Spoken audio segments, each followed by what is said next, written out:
तो जो हम आज पोर्शन स्टार्ट कर रहे हैं बहुत आसान है, बड़ा इंटरेस्टिंग है। इसमें दो ही टाइप के आपको क्वेश्चन आ सकते हैं। एक आपको क्वेश्चन आ सकता है, आपने देखा होगा कि कोई शॉर्ट नोट आपको लिखने को आ सकता है। एक तो ये, इसमें क्या होगा, जो मैं आपको लिखवाऊंगा, जो मैं आपको कोई हैंड आउट दे दूंगा, बस वो एज इट इज आप लिखाना। दूसरा आपको जो क्वेश्चन आ सकता है वो आ सकता है, जैसे आपको लास्ट टाइम पॉलिटी में क्वेश्चन आया था ना कि J&K को 370 हटा दिया, इसको एनालाइज करो, असेस करो। इस तरह से आपको इस बार क्वेश्चन आ सकता है, किसी चीज पे एनालिटिकल क्वेश्चन आ सकता है। दोनों हमारी क्लास के स्कोप के बियॉन्ड नहीं है। अगली 7-8 क्लासेस में आपके सिलेबस के दो पोर्शंस हम कवर करेंगे। एक आपका पोर्शन है जिसका नाम है इंडिया एंड द वर्ल्ड, ठीक है। एक ये पोर्शन है, और इन्होंने क्या किया हुआ, पेपर में ही एक और जगह आपको एक और सिलेबस मेंशन किया हुआ जिसका नाम है इंटरनेशनल अफेयर्स एंड इंस्टीट्यूशंस, ठीक। ये दोनों पोर्शन आपके सिलेबस के इन क्लासेस में कवर होंगे। जो इंडिया एंड द वर्ल्ड है, इसको हम कुछ अलग अलग पार्ट्स में डिवाइड करेंगे जिस तरह से उन्होंने मेंशन किया हुआ सिलेबस में। तो जैसे फॉर एग्जांपल अगर हम देखें, वैसे इंडिया की फॉरेन पॉलिसी, हमें वैसे पता होना चाहिए इंडिया की फॉरेन पॉलिसी बनाता कौन है, एक बेसिक्स आइडिया। उसके बाद आप इंडिया की फॉरेन पॉलिसी को ना कुछ पार्ट्स में डिवाइड कर सकते हो, जिसका बहुत बड़ा चंक सिलेबस में नहीं है। जैसे फॉर एग्जांपल सबसे पहली चीज, जब इंडिया बना तो एक ऐसा नहीं है कि बस कुछ आमद होगी और इंडिया बन गया। वर्ल्ड वॉर 2 होके हटी थी। वर्ल्ड वॉर 2 के बाद पूरा world was divided into 2 blocks. There was one with USA at the centre, जिसको हम बोलते हैं नेटो फोर्सेस, आज भी लड़ाई चल रही है यूक्रेन और रशिया की, और दूसरा यूएसएसआर एट द सेंटर। तो जब इंडिया पैदा ही इंडिया ऐसी सिचुएशन में हुआ है जैसे कि मान लो आज एक क्लास में एक बच्चा आए नया, इस क्लास में उसने एंटर करना, और इस क्लास में 2 ग्रुप्स बने हुए हैं, और उस बच्चे को ये डिसाइड करना है, मैं इधर बैठूंगा तो यहाँ वाले पिटाई करेंगे, वहां बैठूंगा तो वहां वाले पिटाई करेंगे। एक इस तरह की सिचुएशन में इंडिया पैदा हुआ है। तो हुआ क्या है कि आज हमारी पॉलिसी हमने डिसाइड किया नॉन अलाइंड पॉलिसी। तो जैसे नॉन अलाइनमेंट, कोल्ड वॉर, शीत युद्ध जिसको बोलते हैं हिंदी में, ये जो पूरा सिचुएशन चली है, ये आपके सिलेबस में नहीं है। मुझे ऐसा लगता है कि कई बार किस्मत खराब हो तो ऊंट पे भी कुत्ता काट जाता है, इसलिए मैं आपसे डिस्कस करता हूं नॉन अलाइनमेंट और कोल्ड वॉर, पर मैं इसके आपको नोट्स दे देता हूं। यू अंडरस्टैंड कि अगर आएगा पेपर में तो हमें आता होगा, चांसेस आने के कम है।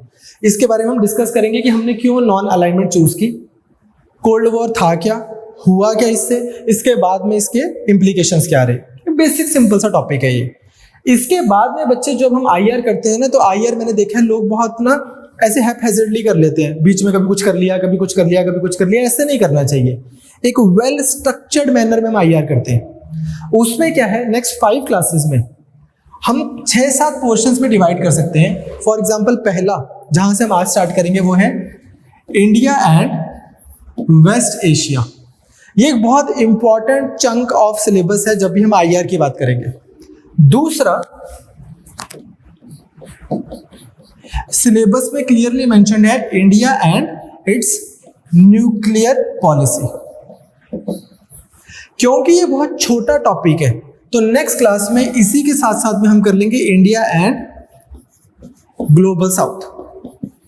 ग्लोबल साउथ मतलब लैटिन अमेरिका, अफ्रीका, ये जो दंगा पीड़ित कॉन्टिनेंट्स हैं हमारे जैसे, हम पूरी दुनिया को शेफाली ऐसे डिवाइड करते हैं। मान लो इक्वेटर है ना, जो अमीर देश हैं वो ऊपर रहते हैं। अगर आप देखोगे वेस्टर्न यूरोप, यूएसए, ये इक्वेटर के ऊपर वाले देश हैं। तो हम एवरीडे पार्लेंस में, रोजमर्रा की लैंग्वेज में इनको बोल देते हैं ग्लोबल नॉर्थ। जो दंगा पीड़ित है, गरीब है, लड़ रहे हैं, जिनके लिए मसले थोड़े अलग होते हैं कि झंडा तिरंगा लगेगा, कि लाल लगेगा, काला लगेगा, पीला लगेगा, जिनके अभी वही वाले मसले हैं, वो हो गए ग्लोबल साउथ। क्लियर? तो इंडिया का क्योंकि ये छोटा पोर्शन है तो इसके साथ में ही कर लेंगे। अगेन ये इतना इंपॉर्टेंट नहीं है। आई डोंट सी कि हरियाणा एससीएस में आपको ग्लोबल साउथ पे क्वेश्चन आए। चांसेस नेक्स्ट टू निल है, क्योंकि और इतने सारे टॉपिक्स हैं अच्छे, तो इतने सड़े हुए टॉपिक से क्यों पूछेंगे। पर अगर पूछ लिया तो एक शॉर्ट नोट हम लिख के आ सकेंगे। मेरे हिसाब से पूरा मॉड्यूल होने के बाद में, चाहे पॉलिटिकल साइंस का बच्चा भी बैठा है तो आपको भी वो टॉपिक आता होगा जो उसको आता होगा, मतलब उसको आता होगा, आपको भी आता होगा। अब you are not going to be on the defence कहीं पर भी। तीसरी चीज फिर हमारे जो काम की है वो है India and super powers. Super powers में बच्चे यूएसए, रशिया, चाइना, जापान। वैसे तो ईयू भी आता है, पर मैं आपको ईयू यहां पर नहीं करवा रहा हूं क्योंकि एज आई सेड सिलेबस में इन्होंने क्या मेंशन किया हुआ था, मैंने मिटा दिया, इंटरनेशनल अफेयर्स एंड इंस्टीट्यूशंस। तो ईयू हम वहां पर करेंगे, ईयू, सार्क, एपेक्स, नाफ्टा, ये वो सब जो है इंस्टीट्यूशंस में करेंगे। बट वैसे इंडियन सुपर पावर में आप ये करोगे मोर देन सफिशिएंट है। अब अगेन इसमें पूरे रिलेशंस करने की जरूरत नहीं है, जो हमें एग्जाम में आएगा उतने के पर्सपेक्टिव से करेंगे। उसके बाद में फोर्थ हो जाता है India and central Asia. Again छोटा सा टॉपिक है, अगर इसमें से क्वेश्चन आएगा 99.9% एससीओ के ऊपर आएगा, शंघाई कोऑपरेशन ऑर्गेनाइजेशन, बस। लेकिन फिर भी हम थोड़ा सा इसको अच्छे से देख लेंगे। इसके बाद में हम एक छोटा सा टॉपिक, क्योंकि ये बहुत स्मॉल है topic, India and central Asia, इसी के साथ हम देखेंगे इंडिया एंड ओशियानिया। ओशियानिया कौन सा पोर्शन है? ऑस्ट्रेलिया, तस्मानिया, न्यूजीलैंड, जहां सारा करनाल पहुंचा हुआ है आजकल, ठीक है।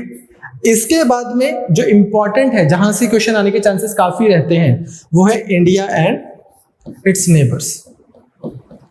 नेबरहुड को हम थोड़ा डिटेल में अच्छे से करेंगे, इसमें से क्वेश्चन आने के चांसेस काफी ज्यादा हैं। इतने में हमारा इंडिया एंड द वर्ल्ड होता है मोटा मोटा। लैटिन अमेरिका से क्वेश्चन आएगा तो मर्क्यूसर क्या है हमें पता हो, अफ्रीका से क्वेश्चन आएगा तो क्या हो रहा है, जापान के साथ में रिलेशन, जापान से क्वेश्चन आने के चांसेस बहुत ज्यादा है। अभी वो शिंजो एबे का असैसिनेशन भी हुआ है। तो इस तरह से ये हो गया हमारा इंडिया एंड द वर्ल्ड। उसके बाद में दूसरा आपका जो मॉड्यूल इमीडिएटली इसके साथ ही स्टार्ट हो जाएगा नेक्स्ट मंडे ट्यूसडे से, वो है Indian institutions, international institutions and international affairs. वहां पर बहुत सारी ऑर्गेनाइजेशंस हैं जिसमें से आपको क्वेश्चन आ जाएगा, और हम ऐसे मोटी मोटी लाइन ये लगा सकते हैं कि इकोनॉमी का इंस्टीट्यूशन है कि पॉलिटी का इंस्टीट्यूशन है कि आईआर का है। फॉर एग्जाम्पल WTO, अगर आपने आईएएस की प्रिपरेशन की, आपको इकोनॉमी में भी पढ़ाया होगा, आपको पॉलिटी में भी पढ़ाया होगा, आपको आईआर में भी पढ़ाया होगा। Similarly world bank, similarly IMF, similarly this EU, similarly APEC। मैंने पिछले वाले पोर्शन में इंडिया की look east policy, act east policy का भी जिक्र नहीं किया, क्योंकि जब हम यहाँ पर आसियान करेंगे उसी के साथ में ये सब कुछ हो जाएगा। अब अगर आपको लग रहा है कि अरे क्या ही नाम ली जा रहा है, अगर बाई चांस लग रहा है तो टेंशन वाली कोई बात नहीं है। अभी देखना 5 दिनों में 10 दिनों में आपको चलता फिरता फॉरेन पॉलिसी एक्सपर्ट बना देना है, ठीक है। करें स्टार्ट। अब 2-4 चीजें हैं, आपको सुनते भी जाना है, जहां मैं बोलूंगा लिख लो वहां पे लिखते जाना है। क्लियर? इंडिया के ऊपर ब्रिटिश रूल था 1947 तक। 15 अगस्त 1947 को इंडिया आजाद हो गया, लेकिन इससे कुछ टाइम पहले ही वर्ल्ड वॉर होके हटी है। जब वर्ल्ड वॉर 2 होके हटी तो वर्ल्ड वॉर में क्या था, एक तरफ कौन थे? USA, UK, फ्रांस, रशिया, ये सब एक तरफ थे। दूसरी साइड पे जापान, जर्मनी, इटली, ये सब एक तरफ थे। ये वो लोग हैं जो वॉर जीत गए, ये वो लोग हैं जो वॉर हार गए। जो जीतता है वो ही जीतने के बाद के रूल्स डिसाइड करता है, ठीक। तो ये कंट्रीज जो हैं, इन्होंने वर्ल्ड वॉर 2 के बाद दुनिया कैसे चलेगी उसके रूल्स डिसाइड किए। पहले इनको लगा कि यार इतनी कंट्रीज अब हमसे मैनेज तो होने रही, क्योंकि यूरोप खुद ही टूट गया था सारा का सारा। तो चलो यार एक काम करते हैं, डीकॉलोनाइजेशन शुरू करते हैं। अफ्रीका में डीकॉलोनाइजेशन शुरू हो गई, जो कॉलोनीज थी उनको इंडिपेंडेंट करना शुरू कर दिया, और वहां पर वो वाली सरकारें बिठाना शुरू कर दी जो उनको लगा कि हमारे हिसाब से चलेंगी। अरब वर्ल्ड में भी इन्होंने यही करना शुरू कर दिया। इंडिया में ऐसा नहीं हुआ। इंडिया में हमने इंडिपेंडेंस ली और हमारे यहाँ पर एक अपनी खुद की सरकार बन गई। अब जब यहाँ पर सरकार बनी तो ये जो है इन्होंने क्या किया कि यार हम बताएंगे अब आने वाले टाइम में वर्ल्ड कैसे चलेगा। एक बॉडी भी बना दी जिसका नाम था यूनाइटेड नेशंस। इसको हम अलग से इंस्टीट्यूशंस में देखेंगे। अब आप खुद सोचो, अगर बॉडी इन्होंने बनाई है यूनाइटेड नेशंस और ये वॉर जीते हैं, तो मेन कंट्रीज यूनाइटेड नेशन में कौन सी होंगी? यही वाली होंगी, जीते वाली होंगी। क्लियर? अगर कोई नई बॉडी बनाई यूनाइटेड नेशंस, जीती हुई पावर्स ने बनाई है, आपके और मेरे बीच में वर्ल्ड वॉर हुई थी, हम जीत गए, आप हार गए। अब हमने बोला कि यार अपनी लड़ना थोड़ी है, दुनिया की तबाह थोड़ी करनी है, तो पीसफुली रहा करेंगे। पीसफुली रहने के लिए आओ हम एक कुछ दुनिया के नियम कानून बनाते हैं। वो नियम कानून बनाएंगे जब, तो ज्यादा पावर्स किसके पास रहेंगे? जीती हुई पावर के पास ही रहेंगे। तो क्या होता है, यूनाइटेड नेशन बनाया गया। यूनाइटेड नेशन में यूएसए, यूके, फ्रांस, उस समय अब रशिया बोलते हैं, उस समय यूएसएसआर बोलते थे, एंड चाइना। ये कंट्रीज जो है, ये तो हो गई आपकी P5 countries, permanent 5 Nations. Clear? ये वो कंट्रीज है जिनके पास यूनाइटेड नेशंस में वीटो पावर है। ये अगर पूरी दुनिया यूनाइटेड नेशन में एक बात बोल रही है और इनमें से सिर्फ एक कंट्री एक बात बोल रही है, तो वो चलेगा जो ये कंट्री बोलेगी। सिंपल था, बिल्कुल सिंपल है, बिल्कुल बेसिक है। ये जो कंट्रीज हैं, इनको यूनाइटेड नेशन का चार्टर क्या बोलता है? Enemy states. इनको क्या बोलते हैं? Enemy states. अभी इसको चेंज करने की बात चल रही है। एनिमी स्टेट का मतलब क्या है? इनको बोल रहे हैं देखो तुमने हमसे भी कितने बड़े बड़े पाप करवा दिए, तुमने हमसे न्यूक्लियर बॉम्ब गिरवा दिया, कभी कुछ करवा दिया, कभी कुछ करवा दिया। तो एनीवेज पूरी दुनिया में यूनाइटेड नेशन नाम का एक सुपरा पार्लियामेंट बन गया। अब हुआ क्या? वैसे तो आप देखोगे तो रशिया और यूएसए एक ही तरफ से लड़े थे वर्ल्ड वॉर 2 में, बट वर्ल्ड वॉर 2 के टाइम पर ही इनके बीच में होगी बहुत सारी मिसअंडरस्टैंडिंग, बहुत सारा पावर स्ट्रगल।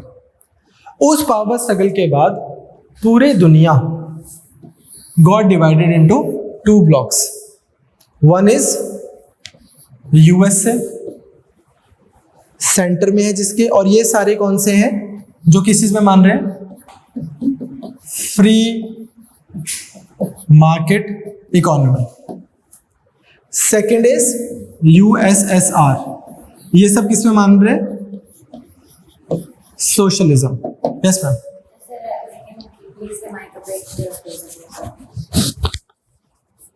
आप ठीक है? चलो, this is USA, USSR. India कहां पे फिट होता है? आप फ्री मार्केट इकोनॉमी और सोशलिज्म का डिफरेंस तो समझते हैं सारे। इंडिया कहां फिट होता है? Mixed economy. मिक्स्ड इकोनॉमी हमारी आज है, मिक्स्ड इकोनॉमी हमारी 1992 के बाद हुई। 1990 91 से पहले तो इंडिया का बहुत ज्यादा सोशलिज्म था। हम इंपोर्ट सब्स्टिट्यूशन की तरफ जाते थे। क्या प्रोडक्शन होगी, क्या कंजम्पशन होगी, क्या बनाएंगे क्या नहीं बनाएंगे, सब कुछ कौन डिसाइड कर रहा था? सरकार ही डिसाइड कर रही थी। तो बहुत ज्यादा हमारा सोशलिस्ट टिल्ट था अगर हम अपनी इंडियन इकोनॉमी की बात करें। बट अगर हम इंटरनेशनल पॉलिटिक्स की बात करें तो इंडिया ने बोला कि हम कौन है? नॉन अलाइंड, हिंदी में बोलते गुट निरपेक्ष। नॉन अलाइंड का मतलब क्या है? हाँ जी फतेह। किसी के साथ में जाना, कुछ अपनी तरक्की करनी, हाँ तो उसे फायदा लेना। अच्छा, ओके। पावर पॉलिटिक्स में इन्वॉल्व नहीं होना चाहिए। ब्लॉक पॉलिटिक्स में इन्वॉल्व होना बेसिकली, बिल्कुल। हाँ, नए नए आजाद हुए बच्चे। नॉन अलाइंड का मतलब बहुत बार आप बहुत किताबों में पढ़ोगे कि इसका मतलब है न्यूट्रल रहना, इस तरह से। ये गलत है।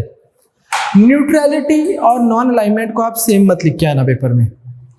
न्यूट्रल पर्सन कब है? जब पर्सन क्या बोलता है कि ना मैं तेरी तरफ ना मैं तेरी तरफ। मल्टीपल डिस्कशंस में पार्लियामेंट में नेहरू जी से पटेल जी ने पूछा और नेहरू जी ने मल्टीपल टाइम्स इसको क्लैरिफाई किया कि यार नॉन अलाइनमेंट का मतलब ये नहीं है कि दो लोग लड़ रहे होंगे, हम बोलेंगे यार तुम्हारा आपसी मसला है, तुम लड़ लो, हमने तो अपनी डेवलपमेंट करनी है। ये नहीं है। हम pre decided, pre conceived notion के साथ में नहीं आएंगे दुनिया में कि यार जो मर्जी हो जाए हम तो यूएसए के साथ हैं, जो मर्जी हो जाए हम तो यूएसएसआर के साथ में हैं। हमारा मौके पर होगा प्रिंसिपल स्टैंड।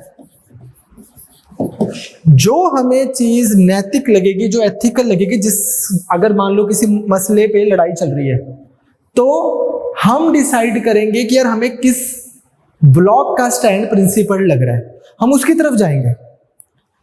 ब्लॉक पॉलिटिक्स में क्या है कि अगर मैं मान लो क्यूबा हूं तो मैं यूएसएसआर की तरफ हूं, तो मैं ये नहीं देख रहा कि यार यूएसएसआर ठीक है कि गलत है, क्या नहीं क्या नहीं, ये मेरा ब्लॉक है, मैं इसकी तरफ हूं। जैसे आपके घर पे आपकी फैमिली वाले लोग ये थोड़ी देखेंगे कि आप ठीक हो कोई गलत हो, वो आपकी सपोर्ट करेंगे अगर किसी पड़ोसी से लड़ाई होगी और अदर वे अराउंड, होपफुली ठीक।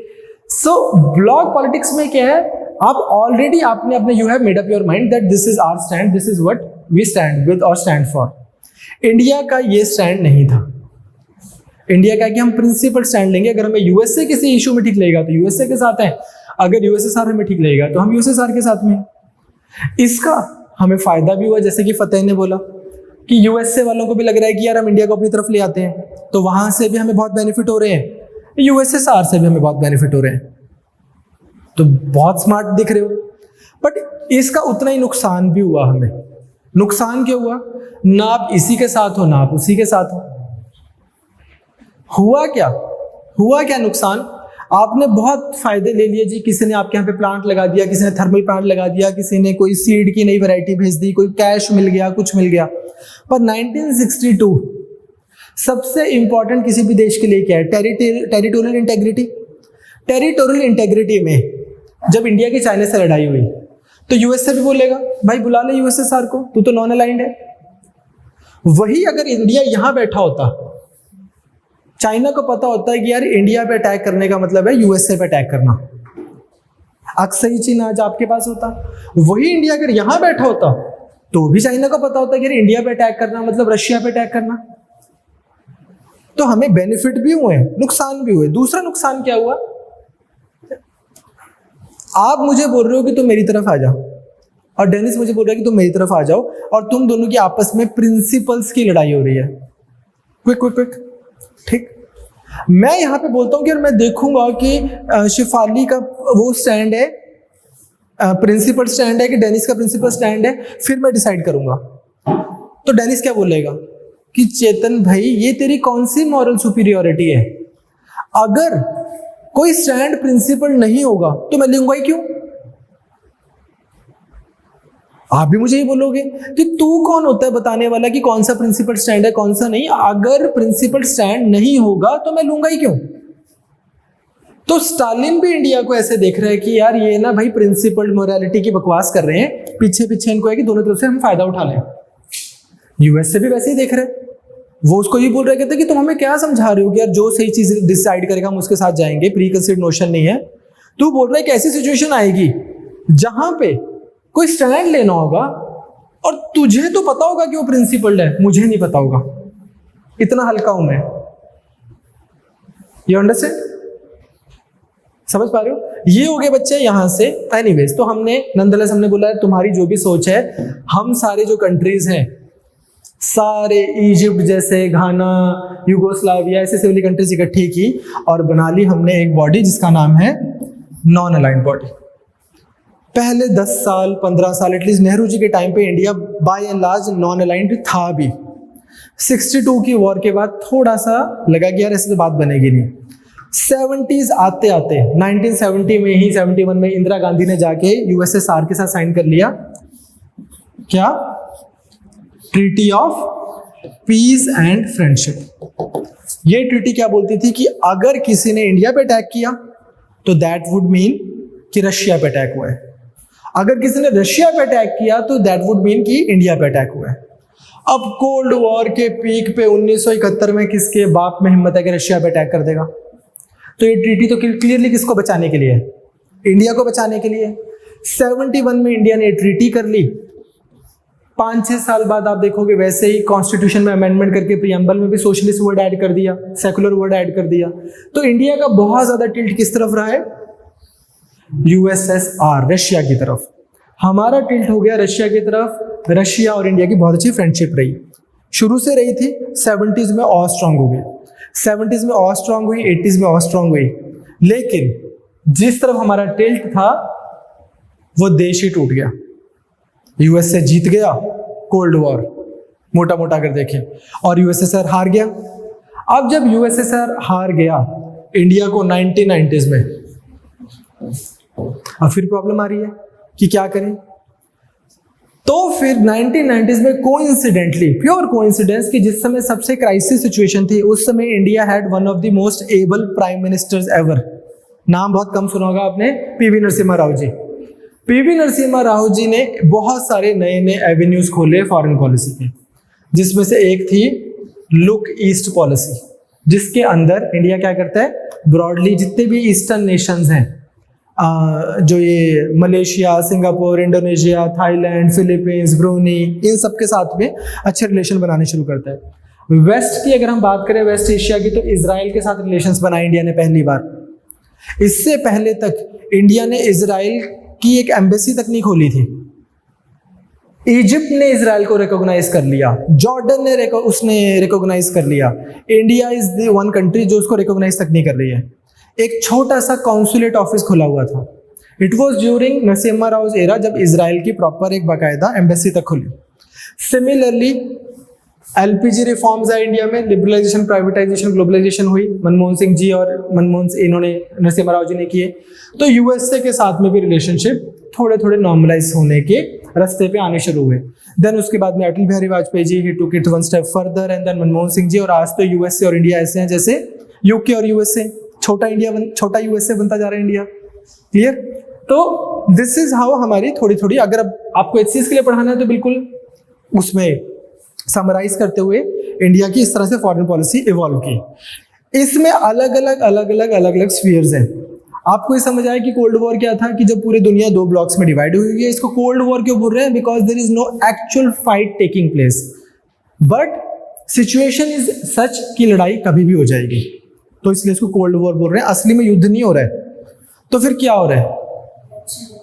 प्रॉक्सी वॉर्स हो रही हैं। प्रॉक्सी वॉर मतलब एक काम करो, नॉर्थ कोरिया साउथ कोरिया की लड़ाई हो रही है, वियतनाम में लड़ाई हो रही है, अफगानिस्तान में लड़ाई हो रही है, इंडिया पाकिस्तान के इश्यूज हो रहे हैं, क्यूबा में जाके मिसाइल्स खड़ी कर दी यूएसएसआर ने, क्यूबा अमेरिका के बिल्कुल नीचे है। एस्पिनेज हो रही है, जिसको बोलते हैं स्पाइस, एक दूसरे के स्पाइस पूरी दुनिया में घूम रहे हैं। ये हो रहा है कि आर्म्स रेज हो रही है, उसने इतने हथियार इकट्ठे कर लिए तो उसने इतने कर लिए, उसने इतने हथियार इकट्ठे कर लिए, उसने इतने कर लिए। फिर उसके बाद पहले मून पे बंदा कौन पहुंचा देगा, पहले स्पेस में बंदा कौन पहुंचा देगा, ओलंपिक्स में मेडल कौन जीत जाएगा, और फिर दूसरे को कैसे, दूसरी कंट्री को कैसे दबाना है, डराना है, कमजोर करना है, इंटरनली एंड एक्सटर्नली अपनी कंट्री को कैसे एज ए सुपर पावर दिखाना है। That was the cold war. Actual USSR की लड़ाई नहीं हुई, तो कोल्ड वॉर थी, लेकिन इस कोल्ड वॉर में eventually USA turned out to be the winner eventually. Clear? तो आपको थोड़ा सा कॉन्टेक्स्ट समझ आ रहा है कि किस कॉन्टेक्स्ट में इंडिया का जन्म हुआ है? कोल्ड वॉर के कॉन्टेक्स्ट में। उस कॉन्टेक्स्ट में इंडिया ने क्या डिसाइड किया कि हम कौन है? नॉन अलाइंड, ना हम इधर हैं ना हम इधर हैं। बट ऑफ कोर्स ऐसा चल नहीं पाता है, तो आप देखोगे बहुत सारे टाइम में कि इंडिया की कहीं ना कहीं अलाइनमेंट रही है। आज जो हम एरिया हमारा इन क्वेश्चन है, जिसपे आपको बहुत सिंपल है, वो है वेस्ट एशिया। जो हम करेंगे आज, India and West Asia. West Asia कौन सा पार्ट है? वैसे तो ये देखो, ये पाकिस्तान जो है, पाकिस्तान को हम कवर करते हैं साउथ एशिया में। इस मैप ने दे दिया इसको वेस्ट एशिया में, तो हम ऐसे रख लेते हैं। वेस्ट एशिया बच्चे ये ईरान से लेके all the way to Israel, Egypt, ये सारा एरिया, इसको बोल रहे हैं वेस्ट एशिया। यहां पर रिलेशनशिप बनानी, अच्छी फॉरेन पॉलिसी बनानी बहुत डिफिकल्ट है। वाई?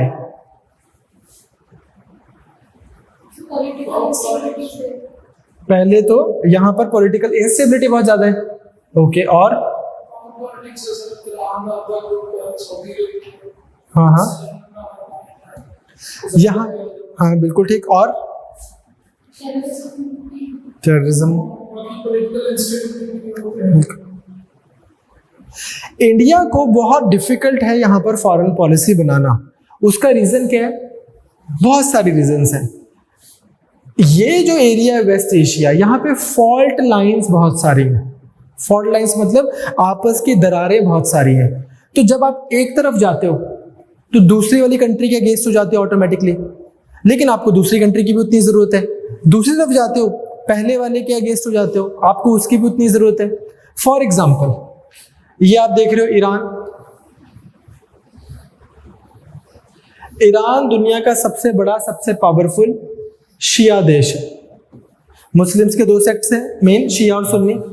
सऊदी अरेबिया जो है दुनिया का बहुत पावरफुल सुन्नी नेशन है। तो एक तो इंडिया को शिया सुन्नी बैलेंस बना के चलना पड़ता है कि यार आपके सुन्नी देश आपके अगेंस्ट ना हो जाएं, आपके शिया मुल्क आपके अगेंस्ट ना हो जाएं। पहली फॉल्ट लाइन क्लियर। दूसरी फॉल्ट लाइन यहां पर है बच्चे, इजराइल। इजराइल है यहूदी मुल्क, ज्यूज, समझते हैं आप, ज्यूज ऑल ऑफ यू? हाँ जी, सिंपल है। यहां पर है इजराइल, तो एक अरब इजराइल फॉल्ट लाइन बन जाती है। जितने भी देश हैं इसके साथ वाले, इजिप्ट, सीरिया, जॉर्डन, लेबनान, इन सब ने मिलकर इजराइल के ऊपर बड़ी बार अटैक किया हुआ है। वो सबको हरा देता है, 2-3 बार लड़ाई हुई 1967 में। बट क्या है कि इजराइल के बनने को अरब मुल्क क्या बोलते थे कि इजराइल का बनना क्या है, अल नकबा, मतलब एक ग्रेट कैटास्ट्रॉफी, पाप हो गया है दुनिया में कि इजराइल का यहूदियों का एक देश बन गया यहाँ पर। अब आप बोलोगे उनको इतनी क्या प्रॉब्लम है भाई, तो वो बिब्लिकल टाइम से इनके इश्यूज चल रहे हैं आपस में, अब्राहमिक रिलीजन्स में, ज्यूज, क्रिश्चियनिटी और इस्लाम में काफी सारी सिमिलैरिटीज भी हैं और काफी सारे ट्रबल्स भी हैं आपस में। क्लियर? तो वो जो बिब्लिकल टाइम से ही जो है ट्राइब, जो ज्यूज ट्राइब है, उसके साथ में मुस्लिम ट्राइब्स के इश्यूज चल रहे हैं, वही कंटिन्यूड हो रहे हैं आगे आगे। क्लियर? उसकी डिटेल में हमें जाने की जरूरत नहीं है, but you just need to know कि ज्यूज और अरब, इनका पुराने हजारों सालों से रिलीजियस एक आपस में प्रॉब्लम चल रही है। तो एक फॉल्ट लाइन आपको ये है कि अगर आप इजराइल से रिलेशन बनाते हो तो अरब वर्ल्ड आपसे नाराज होता है, अगर अरब से बनाते हो, इजराइल को इग्नोर करते हो, तो फिर way to USA goes through Israel. Israel के लोग जो हैं अदरवाइज एज अ नेशन आज की डेट में, मॉडर्न डे में हम बात करें तो ये वर्ल्ड को चला रहे हैं। मेन जो पॉलिटिकल इकोनॉमिक एलीट है दुनिया की, वो इजराइल से डायरेक्टली और इनडायरेक्टली लिंक्ड है। जैसे इवन फेसबुक, गूगल, ये सब जो है, इनके टॉप जो है फाउंडर, सीईओज, वो भी सब ज्यूज ही हैं। सिमिलरली न्यूयॉर्क के जो मेयर थे ब्लूमबर्ग, ठीक है, उसको वो चलाते हैं। न्यूयॉर्क स्टॉक एक्सचेंज को ये चलाते हैं ना, उसको डाउ जोन्स को ये चलाते हैं। पूरी दुनिया की कंपनीज ये चला रहे हैं। पूरी दुनिया में पर स्क्वायर किलोमीटर सबसे ज्यादा पीएचडीज, और पूरी दुनिया में पर स्क्वायर किलोमीटर सबसे पर पर्सन सबसे ज्यादा पेटेंट्स फाइल होते हैं इजराइल में। टेक्नोलॉजिकली बहुत सुपीरियर है। इंडिया को इनकी काफी जरूरत है। इंडिया के 3rd लार्जेस्ट आर्म्स सप्लायर है ये। डिफेंस में बहुत चीज़ इंडिया को प्रोवाइड करते हैं। और इनकी सबसे बड़ी जो हमारे लिए बड़ी चीज़ क्या रही थी कि देखो, हमने सारा टाइम, सारा 50s, 60s, 70s, 80s, 90s इनको रिकॉग्नाइज नहीं किया ढंग से। 90s में हमने इनको रिकॉग्नाइज किया। कारगिल वॉर हुई है जब, इन्होंने बिना किंतु परंतु के अनकंडीशनली हमें हथियार प्रोवाइड किए। बाकी सब ने हमारे ऊपर सैंक्शंस लगा रखी थी क्योंकि हम भी उस समय नॉर्थ कोरिया या ईरान की तरह न्यूक्लियर बम फोड़ के हटे थे। तो सारा दुनिया जो थी उनको था कि भैया क्या करिए रहे, इंडिया बम क्यों फोड़ रहा है। इनको कोई इतने ज्यादा एप्रीहेंशंस नहीं है। Israel has always wanted to have good relations with India. उसके भी बहुत सारे रीजंस हैं। उनमें से एक रीजन क्या है, पूरी दुनिया में हमेशा हमेशा ज्यूज ने रिलीजियस परसिक्यूशन फेस की है। हिटलर ने तो वर्ल्ड वॉर 2 के टाइम पर ज्यूज को पकड़ पकड़ के गैस चैम्बर्स में जला रहा था, मार रहा था। India happens to be the only place जहां पर ज्यूज ने परसिक्यूशन नहीं फेस की। जो ये है ना, जब अजमल कसाब भी इंडिया आया था तो आपको ध्यान होगा, उन्हें नरीमल पॉइंट और ये ट्राइडेंट वगैरह वाले एरिया पे भी अटैक किया था। वो यहूदी एरिया है, तो कोंकणी ज्यूज बोलते हैं उनको। थाउजेंड्स ऑफ ईयर्स पहले यहाँ पर इंडिया में आए थे and they have been living peacefully. आराम से उनको यार तो क्या होगा, इतने सारे रह रहे हैं, 4 और रह देंगे, ऐसा वाला एटीट्यूड रहा है। तो उन लोग का क्या है कि इंडिया को लेकर काफी वो भी है। और आप तो कसौल से बहुत ज्यादा दूर नहीं बैठे, है ना, यहीं पर है पास में शिवालिक हिल्स में। तो यहाँ पर हर साल बहुत सारे ज्यूज आते भी हैं इंडिया में घूमने फिरने, गोवा में, इधर उधर। तो अच्छे रिलेशंस इंडिया चाह रहा है इजराइल के साथ में, जो कि एक बहुत नई डेवलपमेंट है। ऑल दीज ईयर्स इंडिया ने इजराइल के साथ में थोड़ा सा हमने इंडिफरेंस बना के रखा है अलग अलग कारणों से। उसमें से एक कारण जो बहुत स्कॉलर्स बोलते हैं वो ये था कि अगर इंडिया इजराइल को सपोर्ट करता तो इंडिया के डोमेस्टिक पॉलिटिक्स में, इंडिया की जो पॉलिटिकल एलीट रही है पुरानी, नेहरूज, गांधीज और उस समय के, वो they were not in favour of Israel. उनको लगता था कि धर्म के नाम पे देश नहीं बनने चाहिए, और इजरायलियों ने यहूदी धर्म के नाम पे अपना एक देश बनाया। कुछ क्रिटिक्स ये भी बोलते हैं कि उनकी कांग्रेस की हमेशा से एक मुस्लिम अपीजमेंट पॉलिसी रही है, और उनको लगा कि अगर हम जूस को रिकॉग्नाइज करेंगे तो इंडिया के इंटरनल मुस्लिम्स जो हैं वो नाराज हो जाएंगे। इसका लेकिन काउंटर आर्गुमेंट भी है। कुछ लोग बोलते हैं कि नहीं यार, ऐसा नहीं है।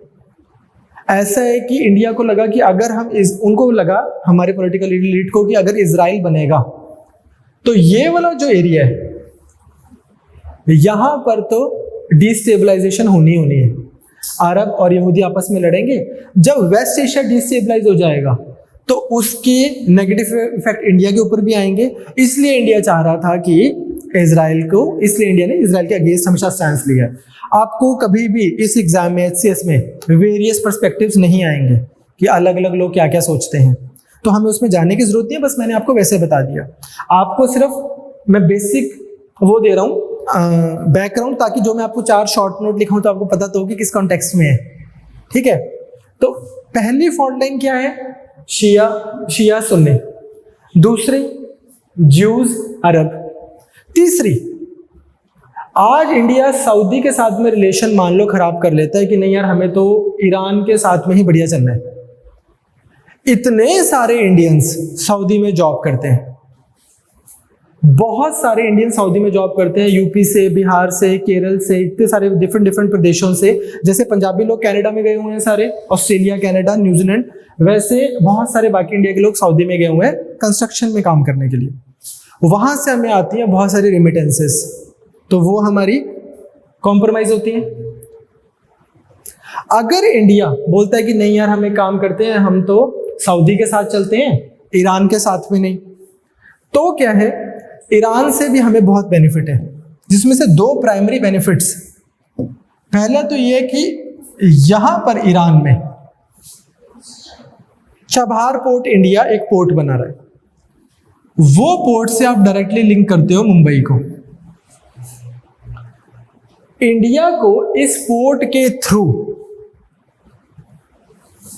यहां से अगर आप देखोगे, इंडिया को इस पोर्ट के थ्रू एक ट्रांजिट मिलता है अफगानिस्तान, ट्रांजिट मिलता है सेंट्रल एशिया। तो हम क्या कर सकते हैं कि हमने यहां से रॉ मटेरियल लेके आए, यहां पे मैन्युफैक्चरिंग की, गुजरात में, महाराष्ट्र में यहां पे मैन्युफैक्चरिंग की, फिनिश प्रोडक्ट्स यहां से Turkmenistan, Tajikistan, Kazakhstan, Uzbekistan, Afghanistan, ये वाली जो सारी इकोनॉमीज है जिनको इंडिया एक्सेस ही नहीं कर पाता बिकॉज बीच में पाकिस्तान आ जाता है, उसके लिए ईरान बहुत इंपॉर्टेंट है, नंबर 1।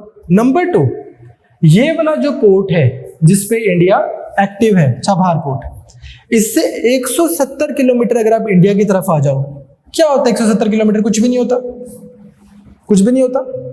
चंडीगढ़ से हरियाणा की तरफ जाओ तो क्या आएगा? करनाल मैक्सिमम, है ना। यहां से इतनी दूर पाकिस्तान का है ग्वादार पोर्ट, जिसको पाकिस्तान बहुत ज्यादा यूज कर रहा है अगेंस्ट इंडिया इस एरिया में, अरेबियन सी में। तो एक आप उसको भी काउंटर कर पाते हो इस पोर्ट से। तीसरी चीज, ईरान से हमें आता है सस्ता और रेगुलर ऑयल, तो हमें ऑयल के लिए ईरान की जरूरत है। हमें बाकी देश भी हमें ऑयल को लेकर ठीक रहेंगे कि यार अगर हम इंडिया से ज्यादा अच्छे से नेगोशिएट नहीं करेंगे तो ईरान से ले लेगा। बहुत बार आप न्यूज़पेपर से पढ़ोगे, बोलेंगे कि यार ईरान को छोड़ दो, दूसरी कंट्री से ऑयल ले लो। दूसरी कंट्री से भी तो नेगोशिएशन किसी बेस पे ही कर रहे होगे। वो नेगोशिएशन क्या है कि यार Iran is always acting as a balancing this thing. तो these are some of the benefits. तो आप ईरान को भी नहीं छोड़ सकते, ये हो गया, ये हो गया। इसी तरह से फिर एक फॉल्ट लाइन क्या आ जाती है, कुछ कंट्रीज इनमें से पाकिस्तान की अच्छी फ्रेंड्स हैं, अच्छे फ्रेंड्स हैं, अच्छी फ्रेंड्स हैं। इवन अगर हम ईरान की भी बात करें, ईरान के साथ भी इंडिया के रिलेशन ऊपर नीचे होते रहते हैं डिपेंडिंग ऑन कि वो पाकिस्तान को लेके क्या स्टेटमेंट देते हैं। तो ऐसा बोलते हैं, बहुत सारे लोग बोलते हैं कि यार चाहे कोई पर्सन बोल दे, हम आगे जाके देखेंगे, कुछ लोग बोलते हैं कि इंडिया की ना, आप जैसे ये इंडिया है ना, तो इस वाले पोर्शन की इंडिया की फॉरेन पॉलिसी को मलेशिया, इंडोनेशिया, थाईलैंड, ये वाले पोर्शन को इंडिया की पोर्शन को क्या बोलते हैं? Look east policy. सो बहुत सारे स्कॉलर्स का ये मानना है कि इंडिया की लुक ईस्ट पॉलिसी जो है वो बहुत सक्सेसफुल है, लेकिन बहुत लोग पता क्या बोलते हैं? बोलते हैं भाई लुक ईस्ट पॉलिसी तो कोई भी बना लेता। प्रॉब्लम क्या थी वहां पे? कुछ भी नहीं, नए नए दोस्त थे, नए नए ना आपकी कोई पुरानी उनके साथ में प्रॉब्लम थी, कल्चरल एफिनिटी थी, कनेक्टिविटी थी, कॉमर्स था, ट्रेड हो सकता था, सब कुछ सही था। सो लुक ईस्ट पॉलिसी बहुत बड़ी चीज है, but it is the West Asia policy. इतने चॉपी वाटर्स में यहां पे बहुत गाड़ी ऑफ रोड हो रही है, यहां पे तो स्मूथ रोड है इस तरह से। अब बात आती है कि इंडिया की वेस्ट एशिया पॉलिसी। आपको पहले वेस्ट एशिया का थोड़ा सा समझ आया कि मसले क्या है वेस्ट एशिया के? You want to ask something before I move forward? कुछ पूछना है? हाँ जी, INSTC वाला भी करते हैं, अभी करते हैं। Very good. और बताओ। बिल्कुल बिल्कुल बिल्कुल बिल्कुल ठीक है, वेरी नाइस। हाँ जी, चलें आगे। ये जो मैं अभी बोल रहा था international north south transport corridor, चलो उसके बारे में अभी बात करेंगे। तो एनीवेज यहां तक क्लियर है। अब बच्चे क्या है कि ये जो है वेस्ट एशिया,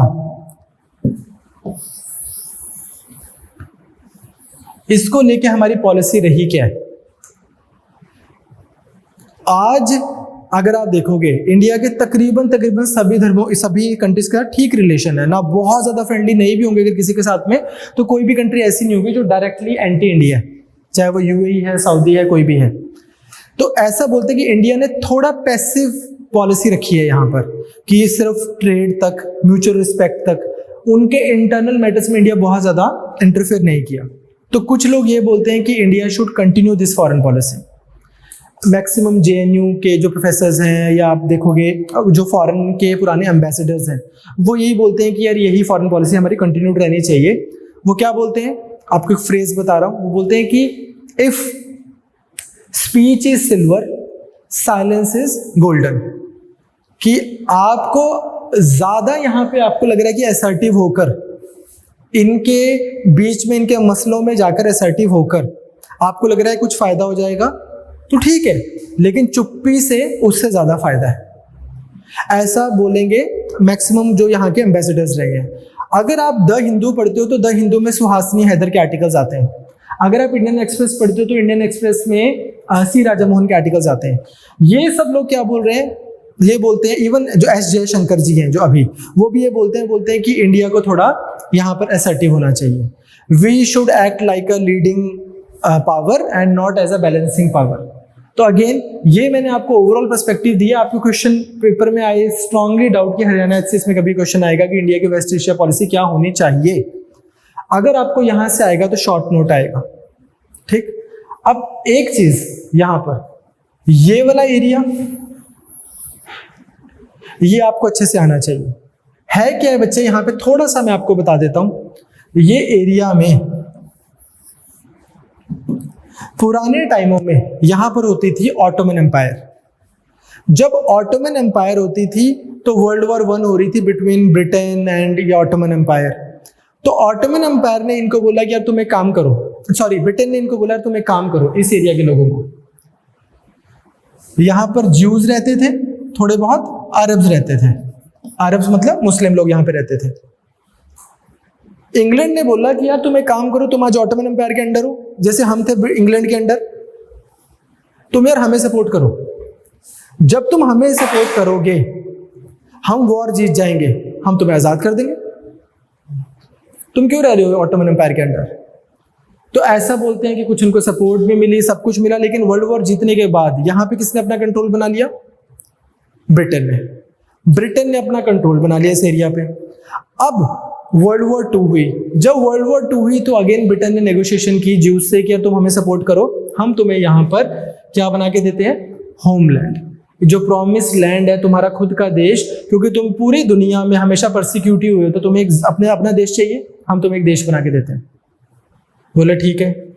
पूरी दुनिया से, एक तो हिटलर से भाग भाग के पूरे दुनिया से ज्यूज यहाँ पर आना शुरू हो गए, रीसेटलमेंट होनी शुरू हो गई। अब जब वो हो रही है तो वहां पर जो लोकल अरब और ज्यूज है उनके बीच में कॉन्फ्लिक्ट शुरू हो गए। कॉन्फ्लिक्ट शुरू हुए तो एक कहावत भी है, बोलते हैं कि if the two fish are fighting a British man must have walked 5 minutes ago. दो मछलियां भी अगर समुद्र में लड़ रही हैं तो मान के चलो कि कोई ब्रिटिश आदमी निकला होगा अभी 5 मिनट पहले। यहाँ पे भी वही चीज है, पूरी दुनिया में फसाद करा रखे हैं इन्होंने।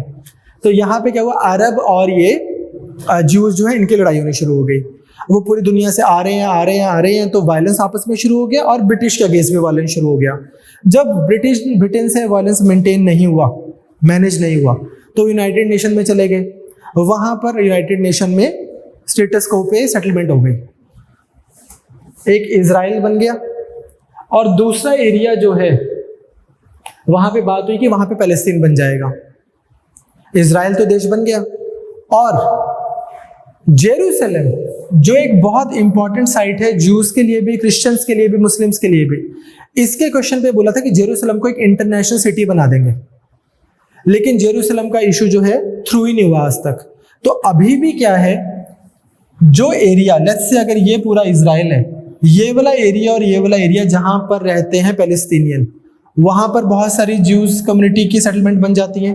कई बार इस एरिया से इजराइल पे अटैक्स आ जाते हैं, कई बार इजराइल से वहां अटैक आ जाते हैं, और ये बहुत ट्रबलसम वो है ज्योग्राफी ऑफ द वर्ल्ड।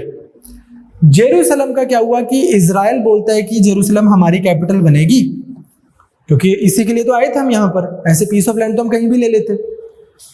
और जब तक ये हमारी कैपिटल नहीं बनती तब तक हमारी कैपिटल है तेल अवीव। पैलेस्टीनियन क्या बोल रहे थे कि ये हमारी कैपिटल है, और अभी बहुत सारी कम्युनिटीज किस बात पे एग्री कर गई कि जेरूसलम के 2 पार्ट्स हो जाएंगे। जो ईस्टर्न जेरूसलम है वो पैलेस्तीन का हो जाएगा और जो वेस्टर्न जेरूसलम है वो इजराइल का हो जाएगा। लेकिन इस पे भी कोई सेटलमेंट नहीं हुई और ना ही कोई सेटलमेंट होती दिख रही है।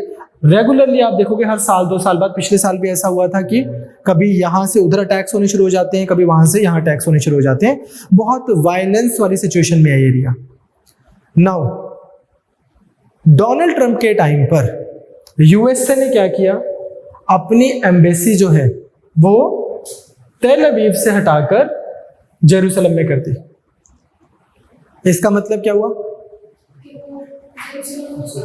जेरूसलम को डोनाल्ड ट्रंप के टाइम पर यूएसए ने इजराइल का पार्ट मान लिया। सिंपल। अब इस तरह से नॉनदलेस इजराइल एक देश है आज की डेट में, डे जूर डे फैक्टो, मतलब हर तरीके से वो दुनिया में लीगली भी देश है और वैसे भी है, ये पावर भी है ये उसके पास में। ये एक सेकंड, जो ये इसके पड़ोसी देश हैं, लेकिन इन्होंने फॉर द लॉन्गेस्ट टाइम इसको रिकॉग्नाइज नहीं किया था। धीरे धीरे धीरे इसको पहले इजिप्ट ने रिकॉग्नाइज किया, फिर जॉर्डन ने कर लिया, ठीक। अब क्या कहते हैं उसको, इन्होंने सऊदीज ने कर लिया, हाँ यूएई ने कर लिया, बिल्कुल सही है, अबू धाबी ने कर लिया, तो सभी ने करना शुरू कर दिया। तो अब इजराइल को ये पड़ोसी मुल्क भी रिकॉग्नाइज करने लग गए हैं। हाँ जी, आप पूछिए मैम।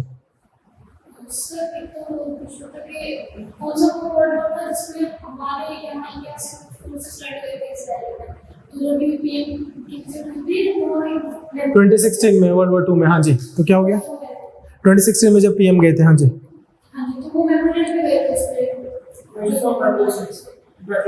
हाइफा, हाँ हाँ। क्या हुआ बताओ? अच्छा अच्छा, वो नहीं आएगा, कहाँ आएगा पेपर में? अच्छा अच्छा अच्छा। अब इंडिया के इजराइल से कैसे रिलेशन रहे हैं? Now that we know, India के इजराइल से कैसे रिलेशंस रहे हैं? As I said, Gandhi ji ये तो मानते थे कि जो यहूदियों के साथ में बहुत बुरा हुआ, पर गांधी जी ये नहीं मानते थे कि इनका कोई सेपरेट देश बनना चाहिए, क्योंकि गांधी जी यही नहीं मानते थे कि धर्म के नाम पे देश बनना चाहिए। वैसे भी अगर आप देखोगे नेहरू जी के, गांधी जी के पर्सपेक्टिव से देखोगे, यू कैन नॉट जस्टिफाई कि यहाँ पे तो धर्म के नाम पे देश बना ठीक है और पाकिस्तान धर्म के नाम पे बना गलत है। हालांकि अलग सिचुएशन में अलग प्रिंसिपल अप्लाई हो सकते हैं, बट एनीवेज उनको लगा, उन्होंने इसको नहीं रिकॉग्नाइज किया। इंडिया ने फॉर द लॉन्गेस्ट टाइम यही बोला कि यार हम जो है पैलेस्टीनियन कॉज, फिलिस्तीनी देशों का देश होना चाहिए, पैलेस्टीनियन लोगों का, और ये इजरायली ऑक्यूपेशन जो है ये हटनी चाहिए। यही हमारा स्टैंड रहा फॉर द लॉन्गेस्ट टाइम।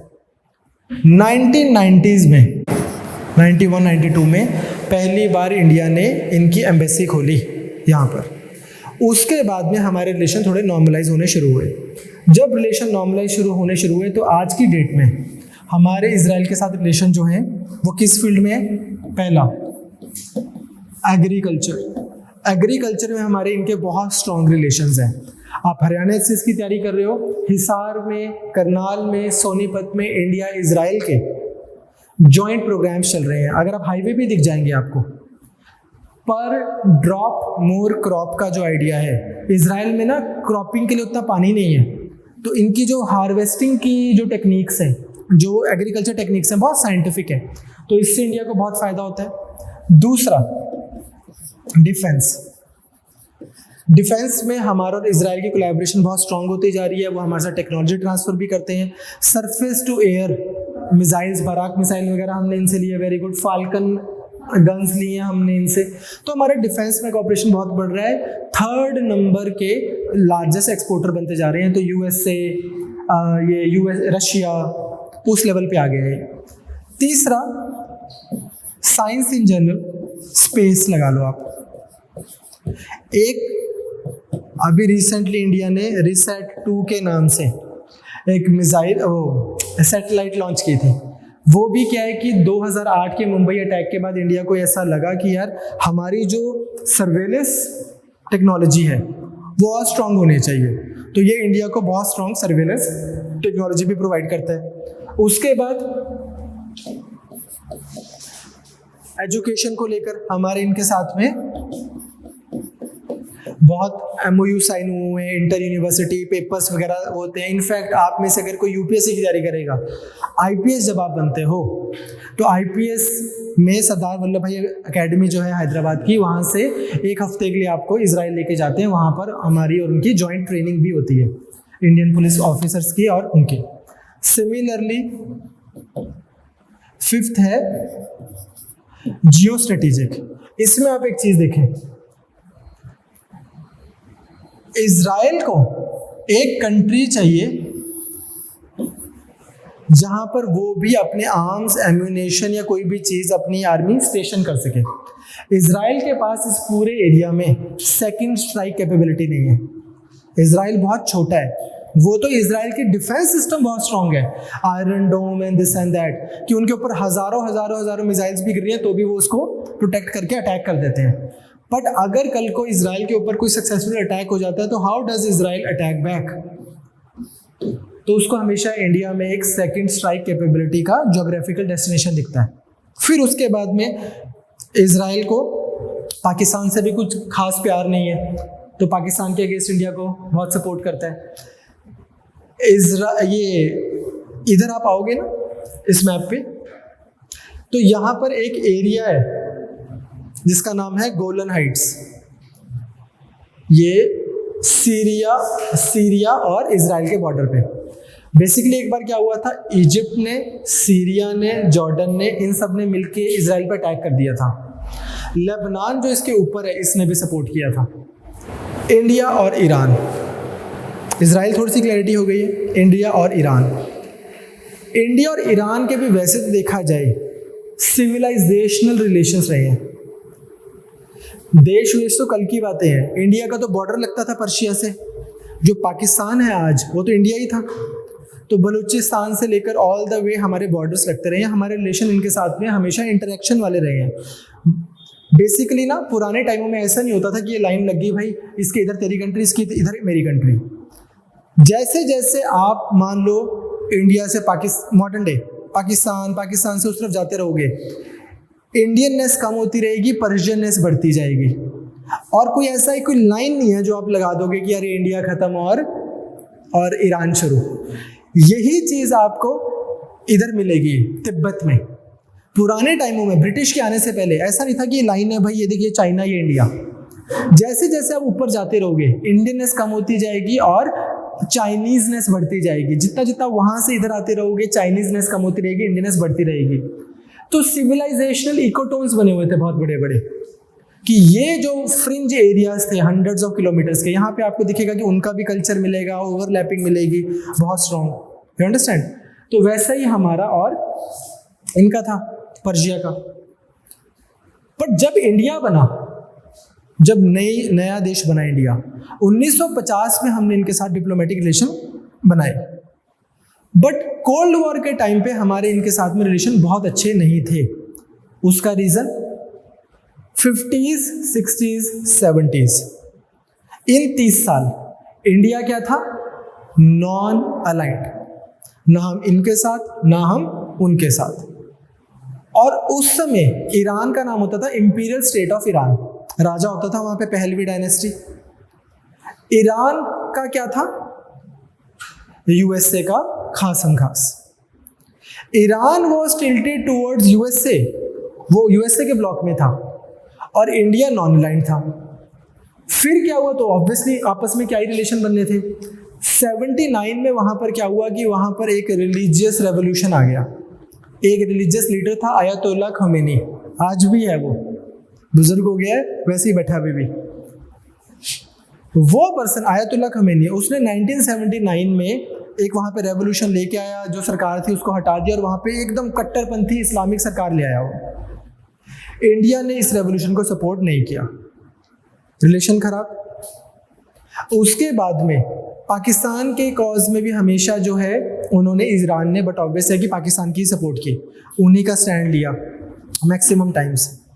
एक लौती चीज़ जिस पे ईरान और इंडिया के रिलेशनशिप ठीक चल रहे थे, मतलब जिसपे आप बोल सकते हो कि दोनों की बनी, वो था अफगानिस्तान का इशू। ना तालिबान इंडिया को पसंद वहाँ पर, ना तालिबान ईरान को पसंद। तो अफगानिस्तान में क्या है कि अफगानिस्तान में ऊपर एक बॉडी है जिसका नाम है नॉर्दर्न अलायंस। अफगानिस्तान के अंदर ही, लेट्स से ये हमारे कंट्री होगी या फिर ये शहर हो गया चंडीगढ़। चंडीगढ़ में मान लो कि कोई बहुत कट्टरपंथी लोगों ने अपना एक देश बना लिया, लेकिन चंडीगढ़ में सेक्टर 38 में कोई और बॉडी है जो बोलती है कि ये जो कट्टर लोग हैं इनको हरा के हम अपना देश बना देंगे। एक बॉडी ने अपना बना दिया, दूसरी बॉडी बोल रही है हम इनसे लड़ेंगे। वो जो बॉडी है जिसका नाम नॉर्दर्न अलायंस है, ईरान उसको सपोर्ट करता है, इंडिया भी उसको सपोर्ट करता है, करता था या करता रहा। तो इस चीज़ पे दोनों के कंसेंसस रहे हैं नॉर्दर्न अलायंस की सपोर्ट पे। But by and large India का ईरान के रिलेशनशिप जो है वो नेचुरल एक दूसरे के साथ सिंक में नहीं थे।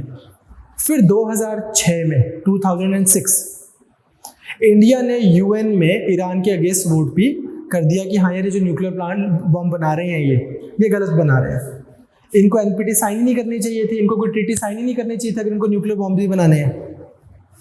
तो उस पर एक तो पहली चीज़ यह, इंडिया ने भी तो न्यूक्लियर बम बनाया है, तो ईरान को लगा अबे तुमने भी तो बनाया है। पहली चीज़, तुम कौन सा P5 नेशन हो? तो बोल रहे हम कौन सा बोल रहे हैं कि आज बम बना और शाम को गिरा देंगे हम किसी के ऊपर? कैसे आपके बोलने से ही है ना। तो वो अब बम, उनके पास बम भी नहीं है, जब बम होगा तो पॉलिसी भी दे देंगे। आपने भी तो बम बनाने के बाद ही, ब्लास्ट करने के बाद ही पॉलिसी दी अटल बिहारी वाजपेयी जी ने। तो फिर बोलो सर वो एडमिट भी करते हैं हमारे पास। हाँ, तो उनके पास वो बोल रहे हैं ही नहीं हमारे पास, जब होगा तो हम अपनी पॉलिसी भी दे देंगे। ठीक, तो एनीवेज, तो पहला तो ये था। पर इंडिया का स्टैंड सही था कि यार मनमोहन सिंह जी बोलते यार तुम एनपीटी ना साइन करते, पहले तुमने एक ट्रीटी साइन कर दी कि हाँ यार हमसे तुम टेक्नोलॉजी शेयर कर दो, हमसे तुम रिएक्टर शेयर कर दो और हम बम नहीं बनाएंगे। अब तुमने वो ट्रीटी साइन करने के बाद में टेक्नोलॉजी भी ले ली, रिएक्टर्स भी ले लिए, सब कुछ ले लिया। अब जब तुमने उतने हाई उसकी वेपन ग्रेड के जब तुमने सामान बना लिया, अब तुम बोलते हो हम ट्रीटी से बाहर जा रहे हैं। मैंने कौन सी ट्रीटी साइन की थी? मैंने भी तो बनाया ही है, तुम भी कर लेते वैसे ही। तो ऑफ कोर्स उसके बाद में रिलेशनशिप जो है इंडिया के थोड़े से और खराब हो गए। बट एक मजे की बात क्या है, आपसे अगर मैं पूछूं, do you see Iran as a terrorist nation?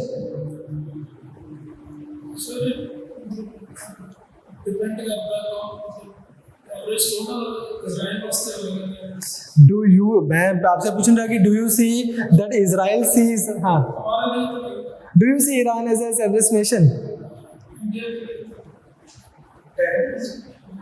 Do you see Iran as terror sponsoring nation? और यार ऐसे ना करो, हाँ जी, मेरे को तो नहीं लगता ईरान, यार मेरे को तो नहीं लग रहा टेररिस्ट नेशन। हाँ जी सर, ईरान स्टेट की बात कर रहा हूँ। हाँ जी, पॉलिसीज थोड़ी रेडिकल।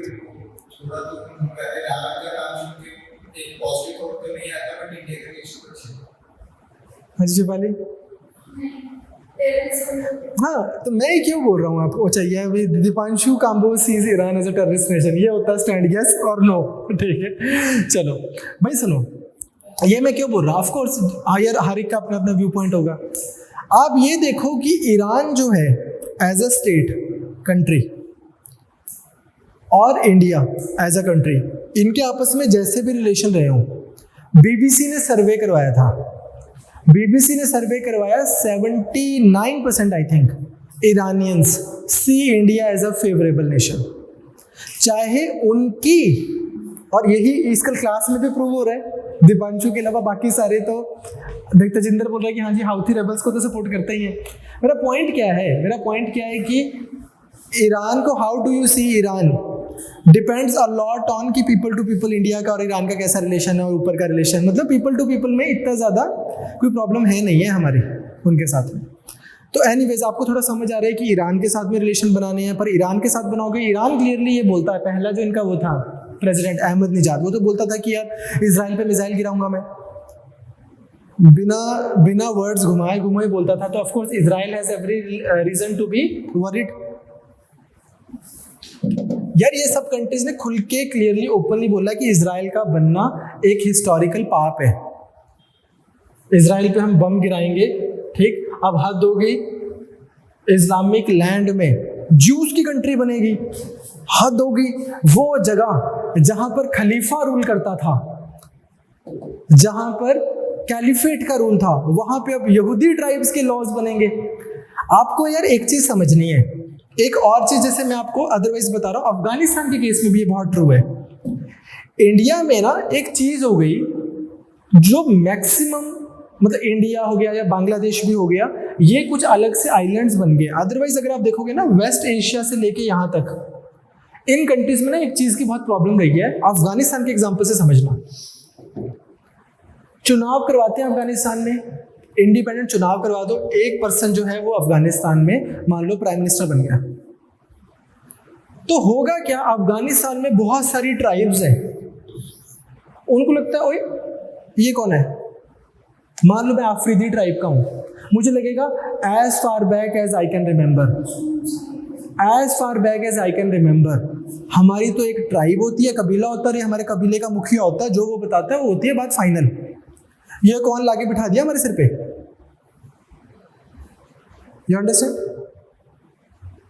जो मॉडर्न डे की डेमोक्रेटिक वैल्यूज है ना, कि यार एक फ्री एंड फेयर इलेक्शन होता है, उसमें जो जीत गया वो जीत गया, वो सब। अब जैसे मनमोहन सिंह जी थे, वो बीजेपी वालों के भी प्राइम मिनिस्टर हैं, कांग्रेस वालों के भी प्राइम मिनिस्टर हैं, एक बार जब चुनाव हो गया, तो डेमोक्रेसी चलती किस चीज पे है, टैसिट, ऐसे बोलते हैं डेमोक्रेसी किस चीज पे चलती है, टैसिट कंसेंट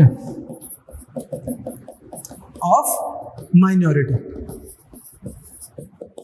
मतलब चुनाव हुए, मेजॉरिटी ने तो बंदा चुन ही लिया, वो तो खड़ा ही आपके सामने शपथ ले रहा है, लेकिन वो शपथ लेगा इस चीज की भी सहमति, टैसिट होती है, मतलब एक सबड्यूड मेलोड, माइनॉरिटी की भी तो उस पर कंसेंट है। मनमोहन सिंह जी प्रधानमंत्री हैं, बीजेपी वालों के भी हैं, वो ये बोलते रहेंगे कि अरे क्या घटिया प्राइम मिनिस्टर है, क्या घटिया प्राइम मिनिस्टर, पर प्राइम मिनिस्टर है। नरेंद्र मोदी जो है वो प्राइम मिनिस्टर कांग्रेस वालों का भी है, नॉन बीजेपी वालों का भी है। आपके पास ये पूरा राइट है बोलने का कि अरे क्या घटिया प्राइम मिनिस्टर, क्या घटिया प्राइम मिनिस्टर, अच्छे प्राइम मिनिस्टर नहीं है, पर प्राइम मिनिस्टर है भाई वो सबका। ये जो पॉलिसी है, ये जो फीलिंग है, दिस सिविलियन डेमोक्रेसी वाली जो फीलिंग है, ये अरब वर्ल्ड में उतनी स्ट्रांगली इनकलकेट ही नहीं हुई। इसको आप ऐसे, फाइनली आप इसको ऐसे समझो, आज से 300 साल पहले पंजाब में या किसी भी जगह पे लगा लो, आप राजस्थान में लगा लो, राजस्थान में राजपूताना रूल है, राजपूतों के राजाओं जो मेन होते होंगे, उनको अगर कोई बोले कि यार गुजरात के ओबीसी आप सबका मेन प्राइम मिनिस्टर होगा, वो मान लेते क्या? यूपी के, एमपी के ये जो है राजपूत ब्राह्मण, से मान लेते हैं। पंजाब में जट कम्युनिटी के क्लैन मान लेते क्या, जो लैंडेड है? नहीं मानते ना, वो बोलते कि हम तो लड़ेंगे, ये क्या बात बनी, हमारी तो एक अपनी ट्राइब है, हमारा एक अपना वो है। लेकिन हमारे यहाँ पे डेमोक्रेटिक प्रिंसिपल्स नीचे तक चले गए कि हाँ यार जो जीत गया वो जीत गया, proper legal free and fair procedural democracy के थ्रू चुनाव हुए हैं। ये जो कंट्रीज है ना यार, ये कंट्रीज वो डेमोक्रेटिक प्रिंसिपल्स को उतना एम्ब्रेस नहीं कर पाई अभी, वहीं बैठे हैं अभी ये, अगर हम उस चीज़ की बात करें, पॉलिटिकल चीज़ की बात करें। तो इसलिए यहाँ पर क्या होता है, जो अमेरिका की या वेस्ट की लाई हुई डेमोक्रेसीज है वो ज़्यादा देर ना आर्टिफिशियली सस्टेन नहीं कर पाते जिस तरह से आप चाहते हो। इंडिया में पता नहीं फीलिंग चल रही है हमने क्या, सही है यार, ठीक है, क्लियर। अब ये तो है थोड़ा सा जो आपको मैंने बैकग्राउंड देना था कि है क्या, साउथ वेस्ट एशिया क्या है, अरब क्या है, सऊदी क्या है। इसमें बस आपको एक चीज़ मैं और फाइनली बताना चाहता हूँ कि बच्चे एक और चीज़ आपको समझनी है। एक कॉन्सेप्ट होता है जिसका नाम है मुस्लिम उम्मा। सुना आपने नाम, सुना? क्या होता है भाई फतेह? बेसिकली मतलब वो कहते हैं कि हम जो मुस्लिम नेशन इकट्ठा होकर एक ही आवाज़ रखनी है कि मुस्लिम नेशंस जो हैं कि यार हम सब एक मुस्लिम कॉमन ब्रदरहुड की मुस्लिम नेशन जो है वो इकट्ठे हैं, एक दूसरे के साथ खड़े हैं, दिस एंड दैट, मुस्लिम उम्मा, ठीक लिखवाऊंगा। लेकिन ना क्या है कि बच्चे ये मतलब बस किताबी बात ही है, कहने को ही है, कहने को ही है। अभी म्यांमार में रोहिंजियाज मुस्लिम जो हैं उनको म्यांमार की आर्मी मार रही है, या बांग्लादेश कहाँ मारा है, इंडिया कहाँ मारा है, कहाँ है मुस्लिम उम्मा? चाइना में उइगर्स मुस्लिम को मार रहे हैं, जो चाइना में मॉस्क है उनको वॉशरूम्स में कन्वर्ट कर रहे हैं, कहाँ है मुस्लिम उम्मा? सिमिलरली अगर हम इस एरिया की भी बात करें, सऊदी अरेबिया ईरान ये आपस में लड़ रहे हैं, उसको लगता है मैं इस्लामिक वर्ल्ड की वो बन जाऊं, पावर बन जाऊं, उसको लगता है मैं इस्लामिक वर्ल्ड का मेन पावर बन जाऊं। सऊदी अरेबिया यूएसए के साथ में ऐसे है जैसे आप सोच नहीं सकते। सऊदी अरेबिया यूएसए का largest importer of arms and ammunition है। सिटी बैंक, ये बैंक, वो बैंक, सब जगह पे यूएसए के ही पैसे लगे, सऊदीज के ही पैसे लगे हुए हैं। इवन जो ये टॉप ब्रांड्स भी हैं, गुची वुची, ये सब इराकियों के, सऊदीज के, इन्हीं के पैसों से चल रहे हैं। सारा जो यूएसए का कैपिटलिज्म है, सऊदी का कैपिटलिज्म है, ऐसा लगता है कि एक ही उम्मा है, वो है पैसा उम्मा, क्लियर। तो उसमें क्या है कि कुछ एज सच मतलब वही जैसे as Fateh has rightly said कि कहने को ही है कि हाँ कुछ ऐसा है, पर ग्राउंड पे कुछ आपको ऐसा दिखता नहीं है। तो एनीवेज कमजोर नेशन है वही दुआई देते हैं मुस्लिम, बस जो कमज़ोर नेशन है वही दुहाई देते हैं। पाकिस्तान जैसे देशों को लगता है यार एक हो या, लेकिन अदरवाइज कुछ ऐसा है नहीं है। तो चले अब लिखें जरा, जो पेपर में आने के चांसेस हैं, लिखो जरा, स्टार्ट करो। सबसे पहले write down Abraham accord.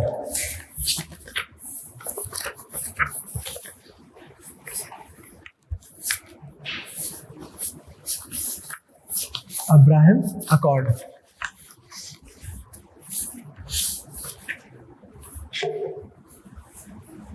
There are joint statements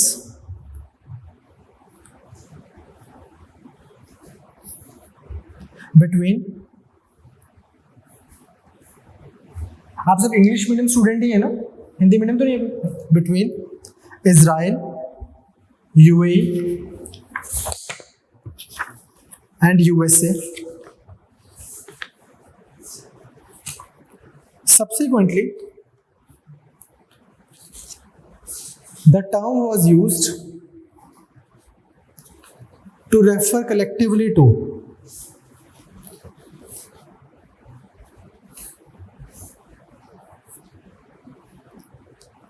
agreements between collectively to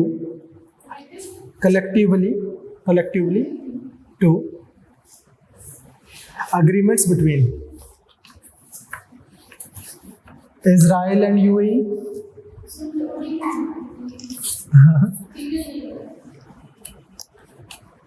used to refer collectively to agreements between Israel and UAE. अच्छा तो नहीं सुन नहीं रहा,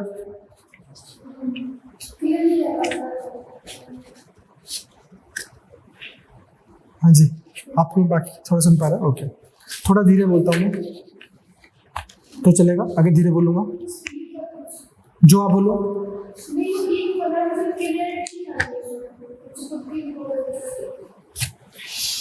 डीप ब्रेथ, अभी आ जाएगी, ठीक है।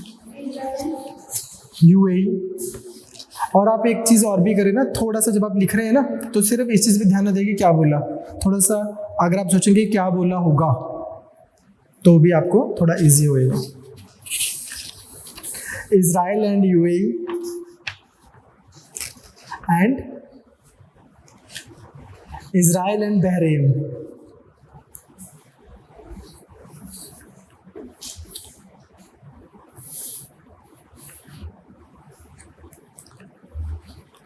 The Accords are named after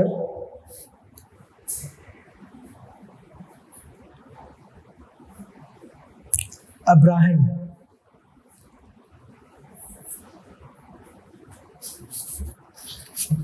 Abraham कौन थे? Abraham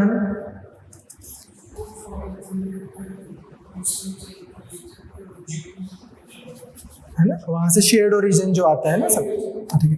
Abraham to emphasise this shared origin, emphasize the shared origin of belief,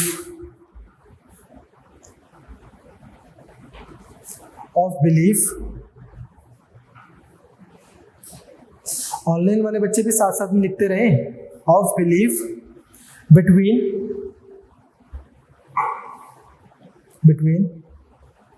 Judaism,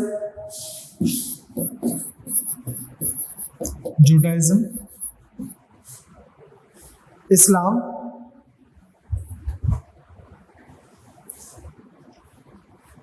and Christianity.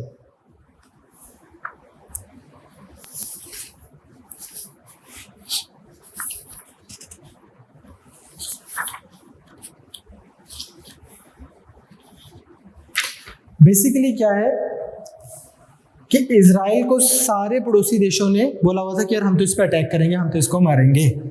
लेकिन जब इजराइल ने ये सारे जो इसके मल्टीपल टाइम्स इन सब पे अटैक किए, जो इनफैक्ट मैं आपको एक इवेंट बताता हूँ। इन्होंने, सीरिया ने, इजिप्ट ने, जॉर्डन ने, इन सब ने इसके ऊपर अटैक कर दिया। लेबनान ने भी सपोर्ट किया। जब इजराइल ने सबको हरा दिया तो यहाँ तक का एरिया, सिनाई पेनिनसुला का एरिया जो है इजराइल ने अपने कंट्रोल में कर लिया। तो फिर जो बड़ी बड़ी उस समय वर्ल्ड पावर्स थी जैसे कि यूएसए वगैरह, उन्होंने बुला लिया इनको, बैठे वियना में बातचीत हुई कि भाई क्या कर रहे हो। तो उन्होंने बोला कि यार पे काम करो, आप इनका एरिया वापस कर दो, आप बदले में एक काम करो, आप इजराइल को एज अ देश रिकॉग्नाइज कर लो, एरिया तो वापस चाहिए तुम्हें अपना, रिकॉग्नाइज कर लो। उन्होंने बोला ठीक है। तो बोले यार अगर तुमने इसको रिकॉग्नाइज कर लिया फिर तो यहाँ पे लड़ाई नहीं होगी। जब तुमने रिकॉग्नाइज ही कर लिया कि नहीं यार अब हम इस पे लड़ेंगे नहीं, ये तुम्हारा एरिया वापस करे, तुमसे नहीं लड़ेगा, हाँ, फिर तो दुनिया में शांति हो जाएगी। लो, एक नोबल तुम्हें दे देते हैं, एक नोबल इन्हें दे देते हैं, नोबल प्राइज भी दे दिया दोनों को, पीस का, शांति करा दी इन्होंने। तो हुआ क्या, इजिप्ट ने रिकॉग्नाइज कर लिया इजराइल को। पुराने टाइमों में सऊदी या ईरान ये कुछ नहीं होता था इस्लामिक मेन पावर होता था इजिप्ट। अगर आप बेनज़ीर भुट्टो वगैरह उस समय के लीडर्स भी देखोगे ना, मैक्सिमम कहाँ पढ़े लिखे हैं, कायरो में। Egypt used to be the main Islamic centre. लेकिन जब उन्होंने इजराइल को रिकॉग्नाइज किया उसके बाद धीरे धीरे इजिप्ट का एज इस्लामिक लीडर स्टेटस कम होना शुरू हो गया और ये सऊदी, ईरान इनका बढ़ना शुरू हो गया, क्योंकि इन्होंने इसको रिकॉग्नाइज किया। ईरान बोलता मैं तो इस पर मिसाइल गिराऊंगा, पिद्दू सा देश है, अपने आप को पता नहीं क्या समझ रहा है। You understand? अब डोनाल्ड ट्रंप के टाइम पर डोनाल्ड ट्रंप के दामाद वगैरह ने एक वो साइन करवाया जिसको हम बोल रहे हैं अब्राहम्स अकॉर्ड, जिसके अंदर उन्होंने क्या बोला यूएई को भी कि भाई तुम रिकॉग्नाइज कर लो इजराइल को, बहरीन तुम भी रिकॉग्नाइज कर लो इजराइल को। अब जब ये रिकॉग्निशन हो गई कि हाँ यार हमारे इनके साथ में रिलेशन नॉर्मलाइज हो गए हैं, यूएई के रिलेशन अगर इजराइल के साथ नॉर्मल है तो इसका मतलब क्या है, यहाँ से फ्लाइट यहाँ भी जाएगी, यहाँ से फ्लाइट यहाँ भी जाएगी, ट्रैवलिंग भी शुरू हो जाएगी। अब ये फ्लाइट कहाँ से जाएगी उड़ के? सऊदी अरेबिया से। इसका मतलब सऊदी अरेबिया की भी हाँ है, बस वो बोल रहा था कि पहले 4 कंट्रीज और कर ले, फिर बाद में ये भी रिकॉग्नाइज कर लेगा। अब सऊदी ने भी रिकॉग्नाइज कर लिया तेल अवीव को, यूएई ने भी रिकॉग्नाइज कर लिया तेल अवीव को, इजिप्ट भी कर लेगा तेल अवीव को, ईरान को अकेला सेक्यूट कर देंगे, अरब वर्ल्ड ही ईरान को अलग छोड़ देगा। Hence, Iran also needs India today. You understand? Write down. तो अब्राहम अकॉर्ड जो है इसका मतलब समझिए आप क्या हुआ? इट इज एन अकॉर्ड, मतलब बहुत सारी अलग अलग ट्रीटीज हुई जिसको हम बोल रहे हैं अब्राहम अकॉर्ड, जिसका नाम अब्राहम अकॉर्ड क्यों रखा गया कि यार हम सबके शेयर्ड रीजन है, हम लड़ते नहीं, एक दूसरे को रिकॉग्नाइज करते हैं, पीसफुली आपस में एक दूसरे के साथ रहते हैं। जूडाइज्म मतलब जूइज्म, क्रिश्चियनिटी जिसको हम बोल रहे हैं, सॉरी यहूदी जिसको हम बोल रहे हैं। ठीक है, क्लियर? Second, write down. इतने पे आपको शॉर्ट नोट आएगा, इतने पे आप इसको थोड़ा सा बैकग्राउंड देके इतना लिखोगे तो सफिशिएंट है। तो Islam, all this religions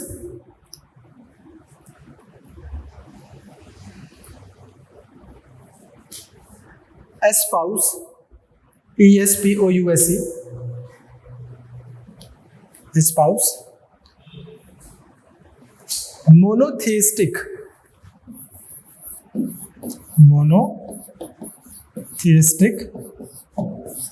God या वर्शिप।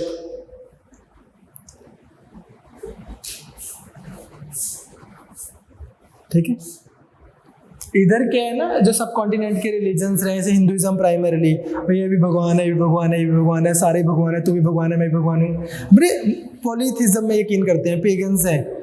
वहाँ पर क्या है कि मोनोथिस्टिक, एक सिंपल एक सुपर पावर जिसको बोल रहे हैं गॉड, और उसकी एक बुक है, एंड देन दैट्स इट। तो वो शेड ओरिजिन की बात हो रही है। क्लियर? नेक्स्ट आता है I2U2। इस पे आपको क्वेश्चन आ सकता है। आज हम वही चीजें करेंगे जो वेस्ट एशिया से रिलेटेड है, जो पेपर में आ सकती है। I2U2 सुना है आपने? क्या है? इजराइल, इंडिया, USA, UAE क्या कर रहे हैं? कॉन्फ्रेंस की है और जॉइंट स्टेटमेंट दी है, और बोल रहे हैं कि आने वाले टाइम में ये 4 कंट्रीज इकट्ठे होकर क्या बना देंगी? एक नया क्वाड। इसको बोल रहे हैं वेस्ट एशिया का क्वाड बन जाएगा, कि यार इकट्ठी हो जाएंगी, आर्मी वाइज इकट्ठी हो जाएंगी, और आने वाले टाइम में ये भी बोल रहे हैं कि इसमें 2 कंट्रीज और कौन सी जुड़ जाएंगी? I2U2 प्लस कौन सी? सऊदी अरेबिया और Egypt.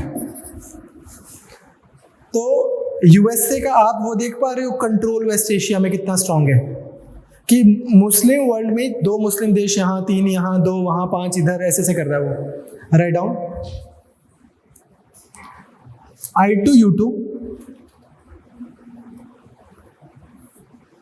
group is a grouping of India, Israel,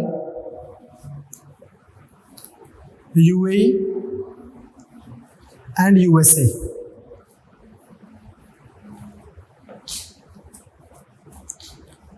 भाई इससे 2 गुना ज्यादा लिख, मोटा, पेपर में मार्क्स नहीं देने किसी ने। और अच्छे उत्थे नहीं, इससे यहीं पे लिखो भाई, यहीं पे स्पीड बनेगी, यहीं पे हैंडराइटिंग बनेगी। इतना मेरे से ले लेना 5 पेज और, ठीक है? तो इसको भी बड़ा करो यार। वहां पर ना एक चीज सुनो, जब आप मेंस देते हो, आप लिखते हो जिंदगी में जितनी तेज आपने नहीं लिखा, क्योंकि पेपर ना छूट जाए, तो वैसे ही आपका फॉन्ट बहुत छोटा हो जाना है। आप पहले ही अगर छोटे फॉन्ट में लिख रहे हो तो वहां पर तो आप कीड़ियां मारते रह जाओगे। बड़े बड़े फॉन्ट से लिखो, ताकि वहां पे उस दिन अगर आपको पूरी तेज भी लिखना, कभी भी तेज फॉन्ट जब आप स्पीड से लिखोगे मेंस, आप ऐसे मेंस पहले किसने दिया है? हाँ, तो फिर कितनी आपने भी दिया था, कितनी छोटी छोटी हो जाती है वहां पे हैंडराइटिंग, और आखिरी की लाइन तो यूं ही हो रही होती है। तो अभी तो ऐसे मत करो भाई, मोटा मोटा लिखो। यही तो पॉइंट आपको लिखवाने का, नहीं तो मैं आपको हैंडआउट से पकड़ा दूं। I2U2 group is a grouping of India, Israel, UAE and the US.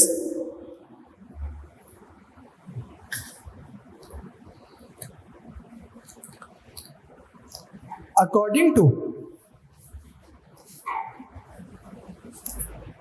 group's official joint statement,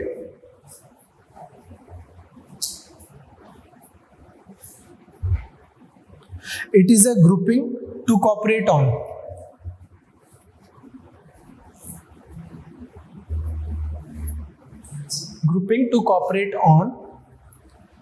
joint investments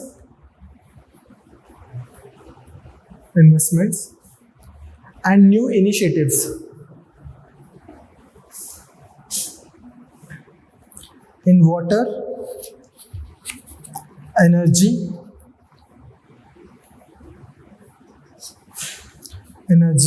transportation, space, health, and food security.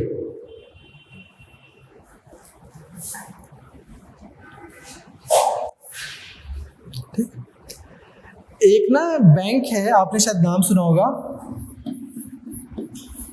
Goldman सैक्स, सुना ना? गोल्डमैन सैक्स का ना एक बहुत बड़ा बैंकर था जिसने आज से 20-22 साल पहले ना एक पेपर प्रिंट किया। वो बोलता उस समय ना मेन इकोनॉमीज कौन सी होती थी? यूएसए, जर्मनी, जापान, यूके, ये इकोनॉमीज होती थी। उसने पेपर प्रिंट किया, वो बोलता भाई ये इकोनॉमीज तो हैं तुम्हारी जो है, आने वाले टाइम में तुम देखना the economies which will grow will be Brazil, Russia, India and China.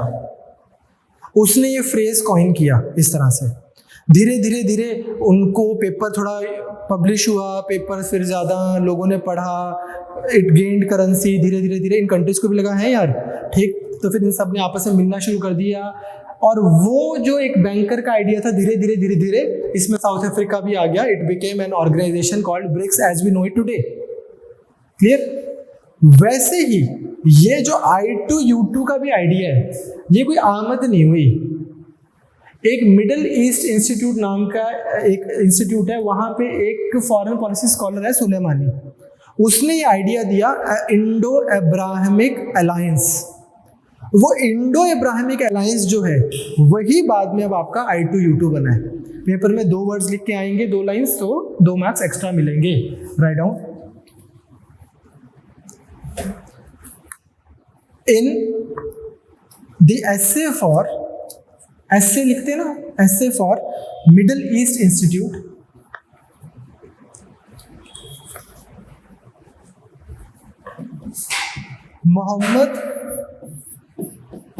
Mohammad Suleman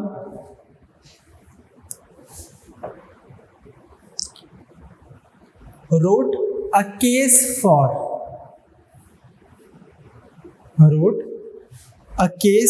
for कि क्या होना चाहिए, case for Indo Abrahamic alliance.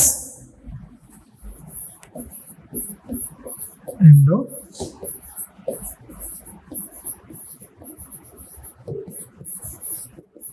Alliance. India को भी अपने पचड़ों में डाल के हटेंगे ये, तुम भी आओ भाई अब्राहमिक बोलो, इंडो तुम भी आओ, तुम भी लड़ो हमारे साथ। Indo Abrahamic alliance including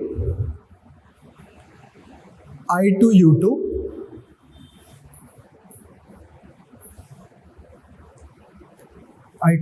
I2U2 समझ के India, Israel, USA and UAE, which should further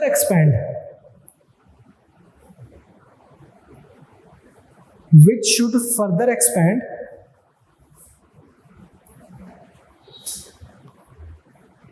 with the entry of Egypt and Saudi Arabia.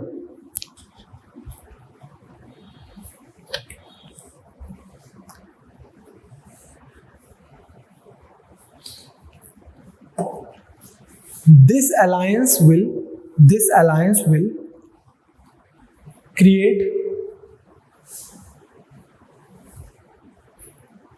balance of power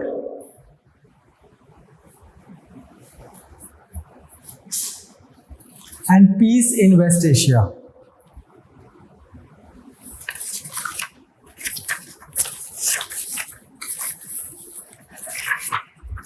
piece in West Asia. Next write down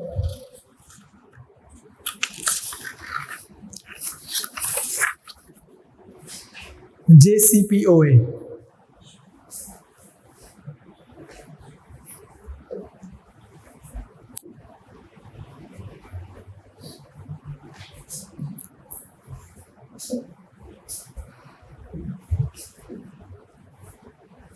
हाँ जी शिफाली, शायद इन्होंने सुना होगा, आप सुनो जरा। क्या है कि यहाँ पे इजिप्ट जब 70s में इसने इसको रिकॉग्नाइज कर लिया, इजिप्ट का स्टेटस तो नीचे हो गया। यहाँ पर ये है इजराइल और ये है ईरान।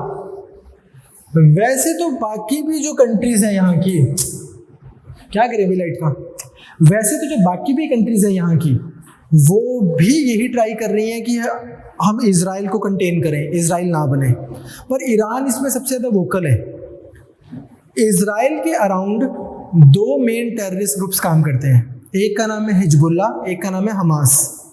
सुना हुआ आपने? इनको भी ईरान सपोर्ट करता है, सऊदी सपोर्ट करता है। तो हुआ क्या कि अब इन सबको क्या हो रहा है कि हमने इजराइल को खड़े नहीं होने देना। तो ये बोलते हैं हम इजराइल पे मिसाइल गिराएंगे, इजराइल पे मिसाइल गिराएंगे। इजराइल ने अलेजेडली, ऐसा माना जाता है कि इजराइल के पास में 401 न्यूक्लियर बॉम्ब्स हैं। इजराइल ने बम बना लिए, न्यूक्लियर बॉम्ब्स, ठीक है जी। अब उसने बना लिए तो ईरान को लगता है उसको भी न्यूक्लियर बम बनाना है। ईरान ने कल हम 2 ट्रीटीज करेंगे, NPT और CTBT, तो आप समझोगे और बेटर। उन पे भी शॉर्ट नोट आने के चांसेस बहुत ज़्यादा है। आजकल आप अखबारों में पढ़ रहे हो, बहुत ज़्यादा आर्टिकल्स ऐसे आते हैं कि इंडिया को अपनी न्यूक्लियर पॉलिसी को रीडिज़ाइन करना चाहिए, इंडिया को अपनी न्यूक्लियर पॉलिसी को रिविजिट करना चाहिए। तो कल के बाद आपको बेटर समझ आएंगे। एनीवेज, ईरान को लगता है कि उसको न्यूक्लियर बॉम्ब गिराना है, बनाना है, गिराना नहीं, बनाना है। ईरान को लग रहा है उसको न्यूक्लियर बॉम्ब बनाना है। इंडिया बोल रहा है कि यार तेरे को न्यूक्लियर बॉम्ब बनाना था तो तूने पहले NPT ही क्यों साइन की? क्लियर? अब इसमें it backs for a question quickly, वैसे तो हम इसको कल डिटेल में करेंगे कि है क्या, ये बात क्या बनी। बेसिकली जब न्यूक्लियर बॉम्ब बन गए तो न्यूक्लियर बॉम्ब USA ने बना लिए, UK से शेयर कर लिए, UK और फ्रांस की शेयरिंग हो गई, रशिया ने बना लिए और चाइना की शेयरिंग हो गई। 1967 तक इन्हीं के पास में न्यूक्लियर बॉम्ब है और किसी देश ने भी बनाए नहीं। लेकिन इनको लग रहा है कि यार एक सेकंड, अगर ऐसे सब लोगों के पास में न्यूक्लियर बॉम्ब आते गए फिर तो दिक्कत हो जाएगी। तो एक ट्रीटी लेके आते हैं, ये बोलते हैं कि यार एक काम करो, तुम लोग जितने भी बाकी दुनिया की कंट्रीज हैं इस चीज़ को रिकॉग्नाइज करो कि ये जो 5P5 कंट्रीज हैं, यूनाइटेड नेशन की परमानेंट 5 कंट्रीज जिनके पास वीटो पावर है, तुम इस चीज़ को रिकॉग्नाइज करो कि इनके पास न्यूक्लियर बॉम्ब्स हैं और सिर्फ इन्हीं के पास न्यूक्लियर बॉम्ब रहेंगे, कोई और कंट्री न्यूक्लियर बॉम्ब नहीं बनाएगी। अगर आप इस ट्रीटी को साइन करते हो तो ये कंट्रीज आपसे न्यूक्लियर टेक्नोलॉजी भी शेयर करेगी, आपको न्यूक्लियर प्लांट्स भी लगा के देखेगी, जैसे इंडिया में लगे हुए हैं जैतापुर में, कुदनकुलम में, ऐसे तुम्हें प्लांट्स भी लगा के देंगे, टेक्नोलॉजी भी शेयर करेंगे। और अगर तुम्हारे पास न्यूक्लियर मटेरियल नहीं है तो तुम्हें न्यूक्लियर मटेरियल भी प्रोवाइड करेंगे। क्यों? क्योंकि न्यूक्लियर जो है शेफाली, ये ड्यूअल यूज टेक्नोलॉजी है, इससे बॉम्ब भी बन जाता है और इससे इलेक्ट्रिसिटी भी बनती है। तो यार तुम काम करो ना, तुम इलेक्ट्रिसिटी बनाओ, पूरी अपनी डेवलपमेंट करो। अब मैक्सिमम जो कंट्रीज थी वो इस ट्रीटी को एग्री कर गई। अब मलेशिया को लगा मैंने किस पे न्यूक्लियर बम थोड़ी गिराना है, इंडोनेशिया को, फिलीपींस को, इसको, उसको, थाईलैंड को लगा ठीक है यार बढ़िया, मॉरिशस, उनको लगा बढ़िया, हमने क्या करना न्यूक्लियर बम का। मैक्सिमम कंट्रीज ने ट्रीटी साइन कर ली। किस किस ने नहीं की? जैसे इंडिया ने नहीं की, इंडिया ने नहीं की, पाकिस्तान ने नहीं की, पाकिस्तान ने नहीं की तो उसके बाद में ये सूडान ने नहीं की, साउथ सूडान ने नहीं की, इस तरह से। लेकिन अब हुआ क्या, इंडिया ने क्यों नहीं साइन की? इंडिया बोलती कि ये क्या बात है यार, तुम ग्लोबल डिसआर्मामेंट करो, तुम दुनिया को न्यूक्लियर हैव्स और न्यूक्लियर हैव नॉट्स में क्यों डिवाइड कर रहे हो? यूएस से बोलता भाई रुक, पहले तो हॉरिजॉन्टली ना फैले, इस चीज को तो रोक ले। तेरे को जब ये पता लग जाएगा कि इन्हीं 5 के बाद है तो फिर हम भी डिसआर्मामेंट कर लेंगे। हर दूसरे बंदे के पास अगर न्यूक्लियर बॉम्ब होगा तो फिर तू क्या अकेले के पास जाएगा? इंडिया ये यूएसए ये बोल रहा है, इंडिया बोल रहा है कि यार तुम्हारे पास ही तो है, आज तो गया नहीं ना किसी के पास, तुम डिसआर्मामेंट कर लो। इनकी प्रॉपर जी इस तरह से डिस्कशन चल रही है, तो इंडिया बोलते चलो ठीक है मान लिया, तुम्हारे पास तो न्यूक्लियर बॉम्ब्स हैं, तुम एक डेट बता दो कि यार ये ट्रीटी साइन कर लो। ट्रीटी साइन जब सारी दुनिया कर लेगी उसके 5 साल के अंदर अंदर हम भी अपने सारे न्यूक्लियर डिसआर्म कर लेंगे। तुम तो पूरी दुनिया को न्यूक्लियर हैव्स और न्यूक्लियर हैव नॉट्स पे डिवाइड कर रहे हो। वो बोलते हैं भाई इसकी इंटेंशन है चुपचाप कि हम भी अपना न्यूक्लियर बॉम्ब बना लें। इंडिया बोलता नहीं है यार, हम तो डिसआर्मामेंट में बनाते हैं। लेकिन कोइंसिडेंटली इंडिया ने भी न्यूक्लियर बॉम्ब बना लिया। क्लियर? अब ईरान जो है, ईरान ने भी ट्रीटी साइन की हुई थी।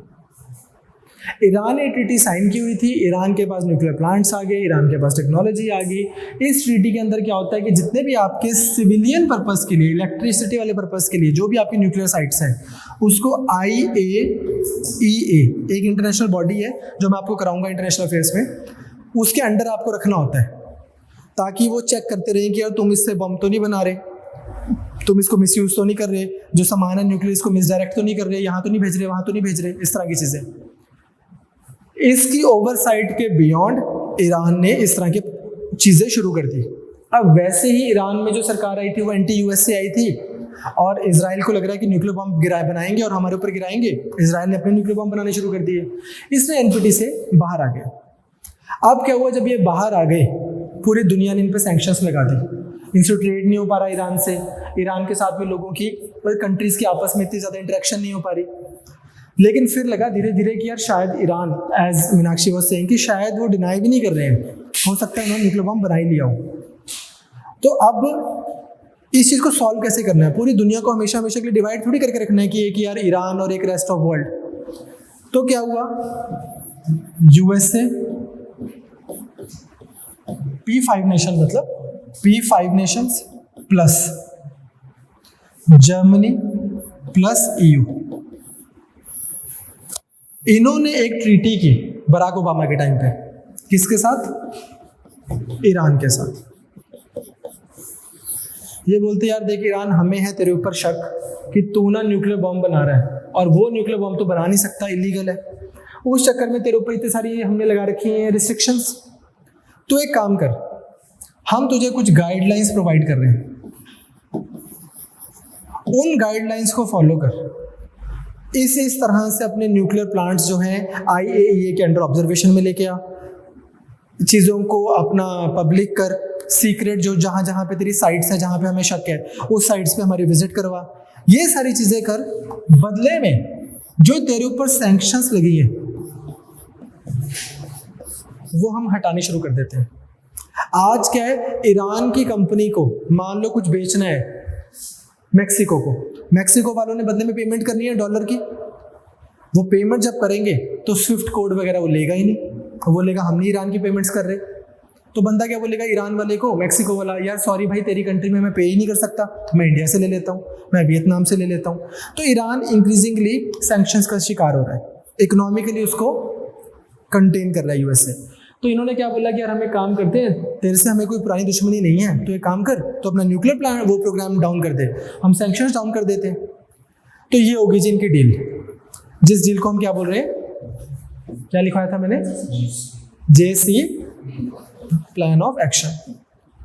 बड़ा जी डील को माना गया, वाजेवा वाजेवा वाजेवा। 3 साल बाद डोनाल्ड ट्रंप बोलता है डील कैंसिल है। डोनाल्ड ट्रंप बोलता है भाई तुम पागल हो क्या, तुम कर रहे हो डील ईरान से, तुमने सैंक्शंस हटा दी, ईरान पूरी दुनिया को तेल बेच रहा है, ईरान को इंडिया $11 बिलियन दे रहा है, ये ले यार हम तेरा छबार पोर्ट बना देते हैं, ये बना देते हैं। ईरान के पास जो पैसा आ रहा है उससे ईरान क्या कर रहा है, जिससे ईरान को पैसा आ रहा है उस पैसे से ईरान एक तो अपना न्यूक्लियर प्रोग्राम कहीं और चला रहा है, और दूसरा यूएसए के अगेंस्ट टेररिस्ट एक्टिविटीज कर रहे हैं। तो तुम खुद ही पैसे दे रहे हो कि ये ले तू हमारा एनिमी पावरफुल हो जा और हमारे ऊपर अटैक कर दे, ऐसा डोनाल्ड ट्रंप को लगता है। तो डोनाल्ड ट्रंप क्या पॉलिसी लेके आता है, बोलता है मेरी भाई पॉलिसी है मैक्सिमम प्रेशर, मैं सांस ना आने दूं ईरान को, तुम डॉलर्स की बात कर रहे हो। तो वो जो है 2018 में यूनिलैटरली इससे बाहर हो गया, JCPO से। अब डोनाल्ड ट्रंप की सरकार चली गई, वहाँ पर जो बाइडन आ गया, तो दोबारा जर्मनी, UK, फ्रांस, इन सब ने JCPO को रीस्टार्ट करने की कोशिश की है कि यार हम ईरान के साथ में प्रॉपर ट्रीटी साइन करें। तो आपको जो शॉर्ट नोट आएगा JCPOA पे, तो राइट डाउन। हाँ जी,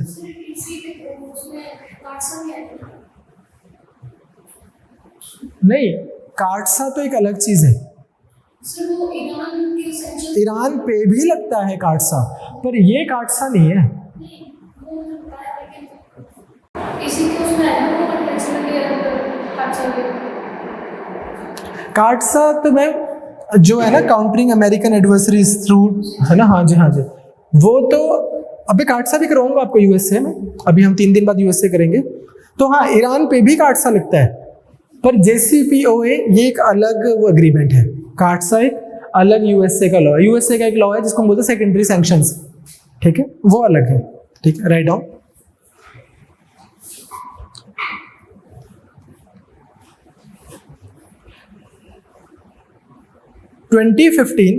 Iran nuclear deal, 2015 Iran nuclear deal is formally known as Joint Comprehensive Plan of Action.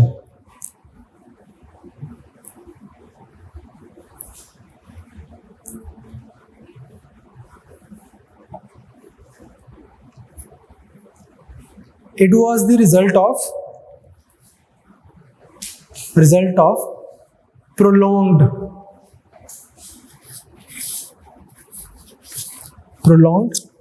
negotiations between Iran and P5+1 plus EU, and EU.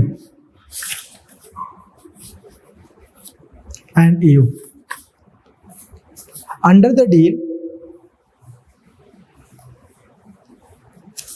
Iran agreed to significantly cut its stores of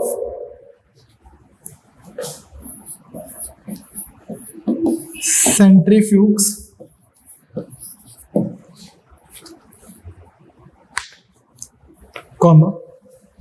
enriched uranium,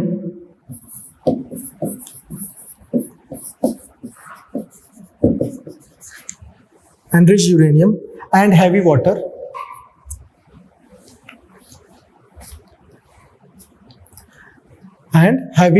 ये सब ना nuclear bomb बनाने के लिए important की elements हैं।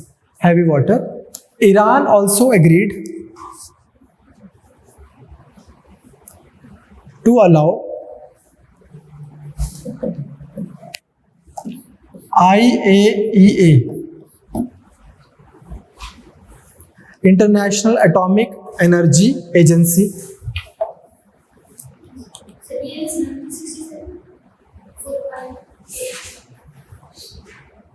okay, IAEA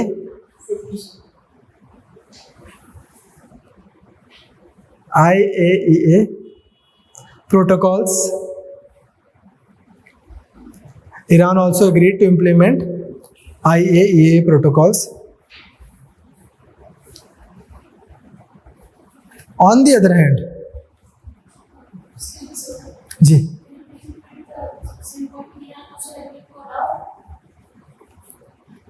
allowed to implement IAEA protocols. On the other hand, West agreed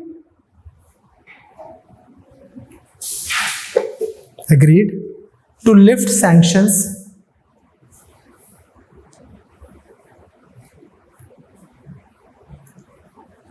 related to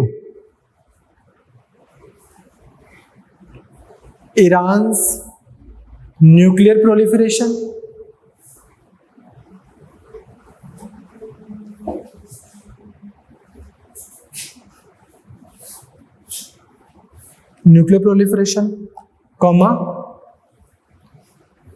Iran's ballistic missile program,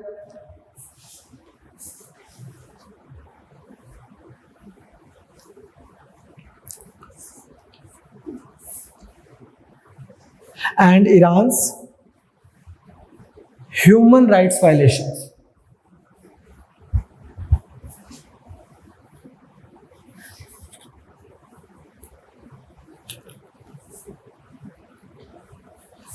in reason से जो ईरान के ऊपर सैंक्शंस लगी थी वो बोलते हैं उसको हम रिमूव करेंगे, हटाएंगे धीरे धीरे। ये अपने वाटर, ये हैवी वाटर और न्यूक्लियर प्रोग्राम इन सबको नीचे लेके जाएगा। यूएसए एग्रीड, ये इंपॉर्टेंट पॉइंट है, USA agreed to lift sanctions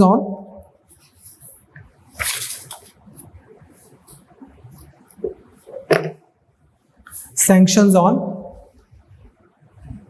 oil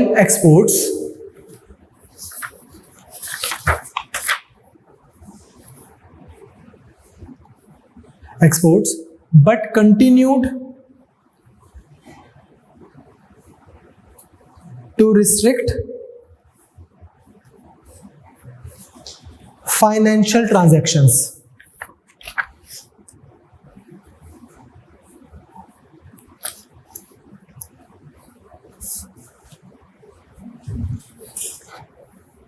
ठीक है जी, तुम ठीक है, तुम ट्रेड कर लो, पर हम फाइनेंशियल ट्रांजैक्शन तो तुम्हारी हम कंटेन करेंगे, अभी भी हमें तुम्हें उतना ट्रस्ट नहीं है।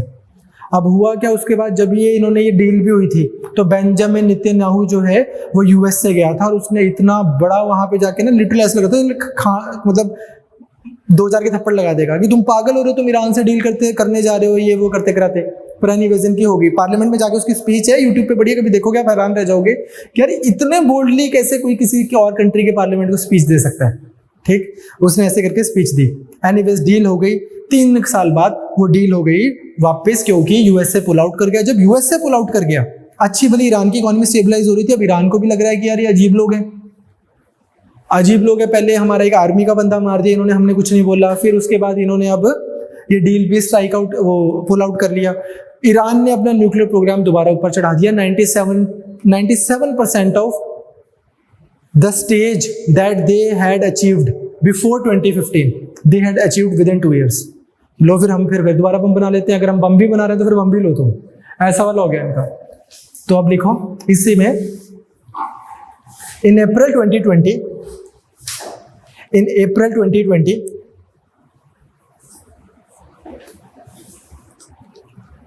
USA announced its intentions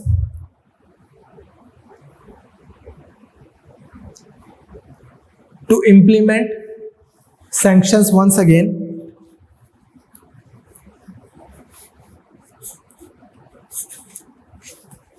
However,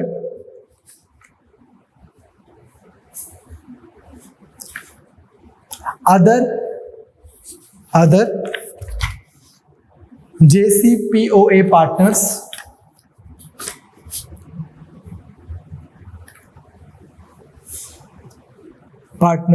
did not agree.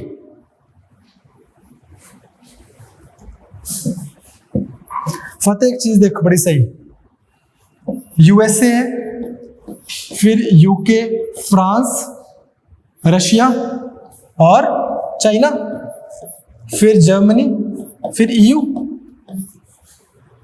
USA कहता है कि हम सैंक्शन दोबारा लगाएंगे, ये बोलते हैं कि नहीं यार तू सैंक्शन दोबारा ना लगा। यूएसए क्या बोलता, कहता है कि यार अब तो मैं 2 साल पहले डोनाल्ड ट्रंप के अंडर कि अब तो मैं ट्रीटी का पार्टी नहीं हूं, तो तुम्हारे ट्रीटी के रूल तो मेरे ऊपर इंप्लीमेंट ही नहीं होते। तुम अपनी JCPOA करते रहो ईरान के साथ में, मैं तो यूनिलैटरल सैंक्शंस लगा रहा हूं। तो यूएसए की एक ना वैसे आपके स्कोप के बियॉन्ड है, पर एक होती है हार्ड पावर, एक होती है सॉफ्ट पावर। हार्ड पावर है बंदे कंट्री की मिलिट्री पावर, उसकी इकोनॉमिक माइट। सॉफ्ट पावर है कि दुनिया उसको कितना वर्ल्ड पावर की तरह मान रही है।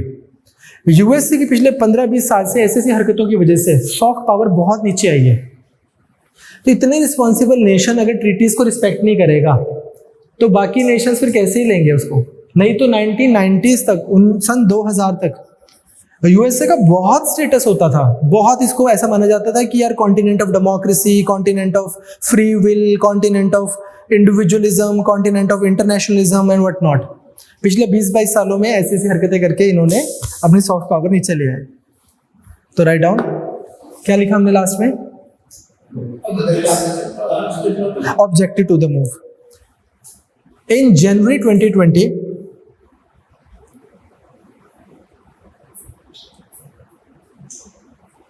USA assassinated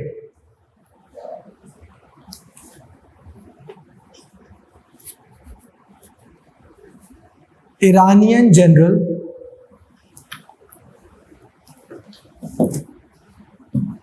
Qasim Soleimani.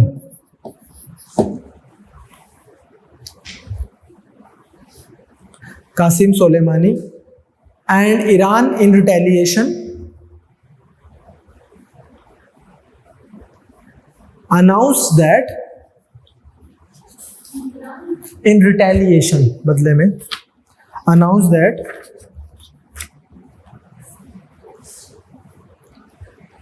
it will not stop uranium enrichment.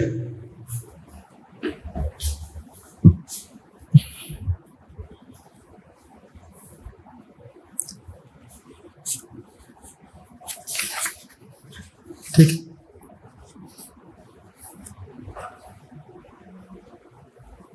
In 2022,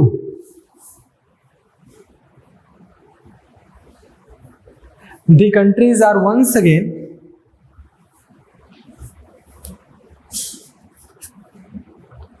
trying to strike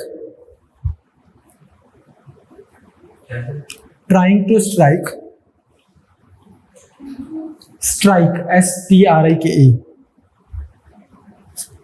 In 2022, countries are once again trying to strike a deal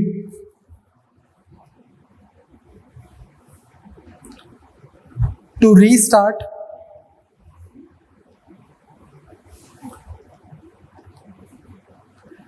JCPOA.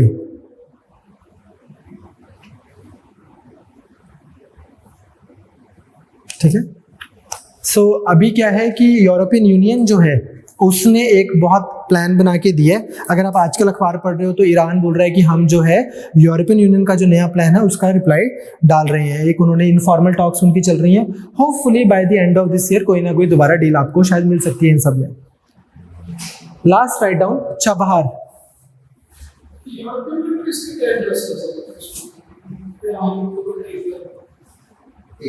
अरे यही न्यूक्लियर बॉम्ब थोड़ी देना है ईरान को.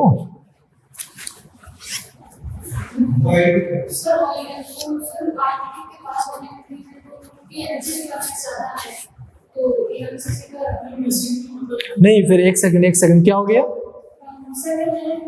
यूरोपियन कंट्रीज को क्या यार, ईयू एक वो है वर्ल्ड पावर है और उसको डील करनी है यार. न्यूक्लियर बम थोड़ी बनाना है, एक ट्रेडिंग करनी है प्रॉपर.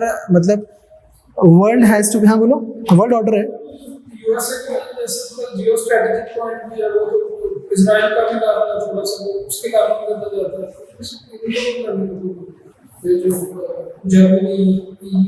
यार ये आपको अभी लग रहा है बिकॉज आप 2022 में बैठे हो तो आप इनको ना पावर ही नहीं मानोगे. ये आप इस तरह से आप ना सोचें. ईयू एज अ ब्लॉक बहुत बड़ी पावर है यार. इंटरनेशनली पीस रहे, ट्रेड रहे, गल्फ ऑफ हॉर्मूज में से चीज़ें आए, ओमान से चीज़ें आए, इंटरनेशनली एक वो रिजीम बिल्ड हो. इसमें यू का प्रॉपर वो है, स्टेक होल्डर है यू इन्वेस्टमेंट्स. हाँ जी आप क्या बोल रहे थे? आर्कटिक में क्या हो गया?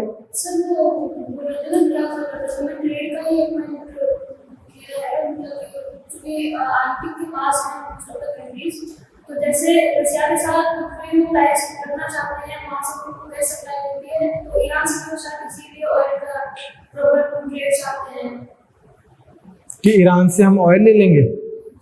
कौन? ईयू वाले?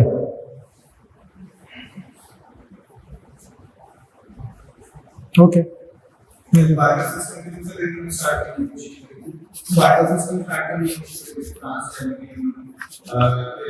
हाँ हाँ हाँ.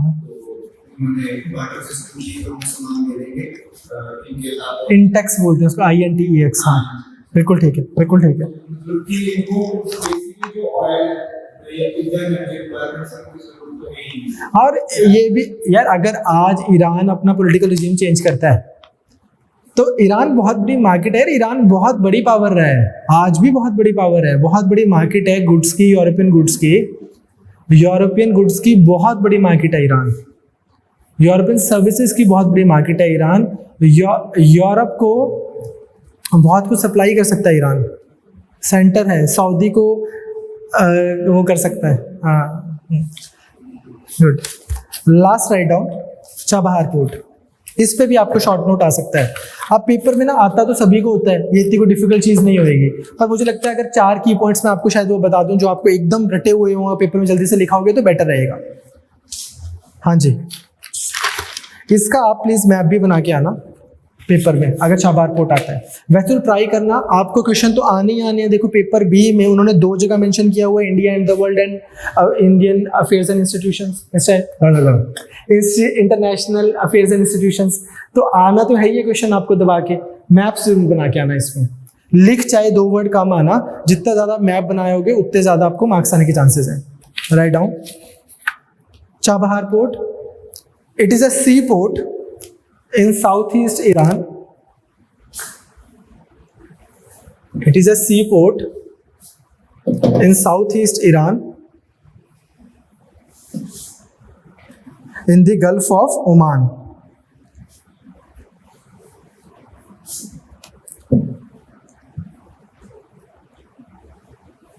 ये देखो मैम, ये जो है ना, ये है चाबहार पोर्ट। इसके ये इस तरफ वाला जो एरिया है, इधर वाला, ये पाकिस्तान है। 170 किलोमीटर्स पे यहाँ पर बना हुआ है ग्वादार पोर्ट। यहाँ पे अगर एज उन्होंने बोला INSTC, वो जब रशिया करेंगे ना बच्चे तब आपको करवाऊंगा INSTC, ठीक है। यहाँ से इंडिया कनेक्टेड होता है, तो इस तरह से होते हुए अफगानिस्तान, अशकाबाद, ये सब जगह कनेक्टेड होता है। दूसरी चीज़ क्या है, इसी के आगे एक और पोर्ट है जिसको बोलते हैं बंदर अब्बास, वहीं की लैंग्वेज में बोलते हैं ना बंदरगाह है ये वो। यहाँ पे भी इंडिया का अच्छा वो है कंट्रोल है। तो सिर्फ यही नहीं है कि इंडिया से इससे कनेक्टिविटी होती है, पूरे अरेबियन सी में भी इंडिया को एक पॉइंट मिलता है। अच्छा, write down gulf of Oman, it is 170 kilometre away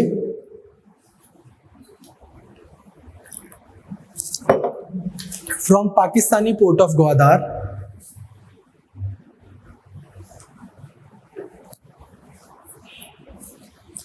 In 2016,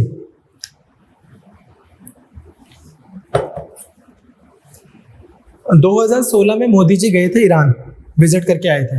In 2016, India signed a deal entailing ENTAILING, a deal entailing $8 billion, entailing ENTAILING, entailing $8 billion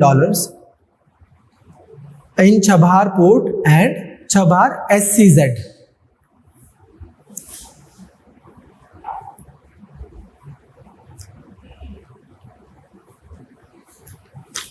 ठीक, SCZ भी बन रहा है यहाँ पे, जिसके लिए इंडिया ने $8 बिलियन इन्वेस्ट किए। Chabahar is used as a transit route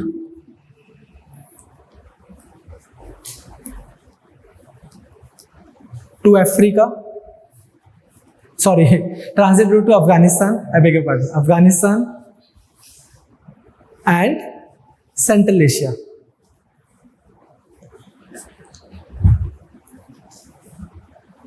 India has already built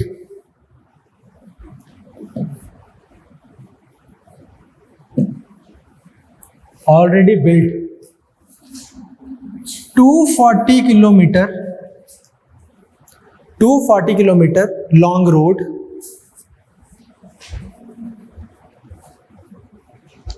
connecting Afghanistan with Iran.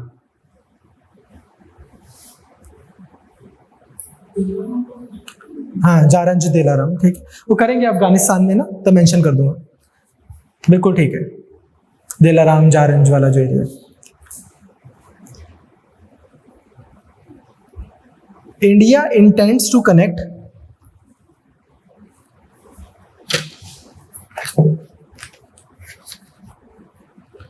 India intends to connect Chabahar port with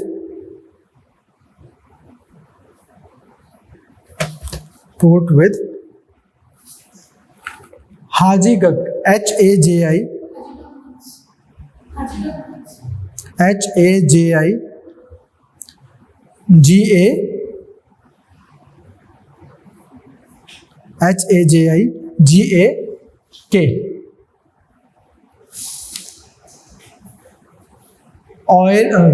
iron and steel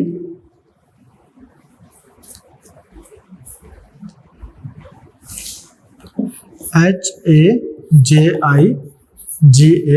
Hajiganj. अलग अलग स्पेलिंग्स आपको मिलेंगी अलग अलग जगहों पे, पर है क्या ये? बेसिकली ये आयरन एंड स्टील की माइंस है, यहाँ पर स्मेल्टिंग का है। तो 7-8 इंडियन कंपनीज है जिन्होंने यहाँ पे बहुत इन्वेस्ट किया हुआ है। तो इंडिया को क्या है, इधर देखो भाई, इंडिया को क्या है कि हम क्या करते हैं, यहाँ से इस तरह रेलवेज बना देते हैं, ठीक है जी। यहाँ से पोर्ट स्पेशल इकोनॉमिक जोन हमारा बना हुआ है, यहाँ से हम ऐसे मुंबई को कनेक्ट कर देते हैं, अज्यूमिंग कि मुंबई यहाँ पे है। अब यहाँ से हमें रॉ मटेरियल आ जाएगा, गुजरात में, मुंबई में, ये कर्नाटका में, केरला में फैक्ट्रीज लग जाएंगे, फिनिश प्रोडक्ट्स यहीं से पूरे एरिया में चला जाएगा, सेंट्रल एशिया में रॉ मटेरियल जो हमें चाहिए वो यहाँ से आ जाया करेगा। So that is the thing. इसके लिए अलग से $11 बिलियन इंडिया ने इन्वेस्ट किया हुआ। तो right down, connect Chabahar with HAJIGAJ Hajigak iron and steel mining project.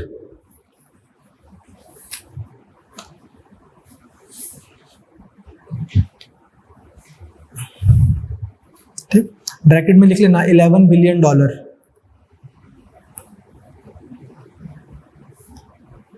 ठीक है जी, चले आगे।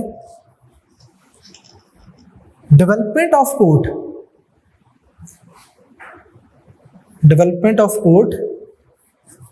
will free Kabul from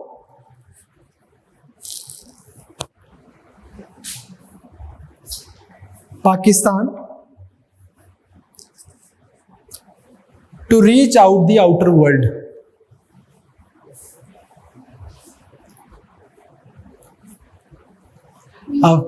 ये आउटर वर्ल्ड, आज अफगानिस्तान भी लिमिटेड है ना, अफगानिस्तान को पाकिस्तान के थ्रू ही अपना ट्रेड करना पड़ता है। हाँ, यूरेनियम आ सकता है कजाकिस्तान से, बिल्कुल सही है। ठीक, तो पाकिस्तान की रीच से निकालता है अफगानिस्तान को। However, India will have to maneuver very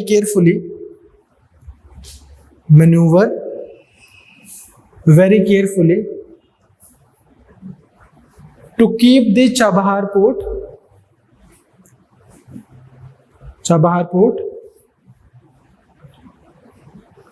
out from USA's CAATSA।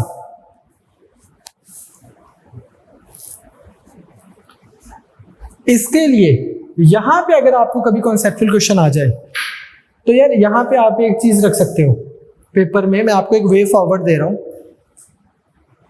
अगर इंडिया को आज यूएसए को कन्विंस करना हो कि यार तुम क्या कर रहे हो, यहाँ पे हमारा पोर्ट होना जरूरी है, तो इंडिया कैसे कन्विंस कर सकता है यूएसए को? अफगानिस्तान के लिए हो सकता है कि वहां की पीस के लिए डेवलपमेंट नंबर 1, हाँ वो तो है ही। और सेंट्रल एशिया के लिए चाहिए, ठीक है। और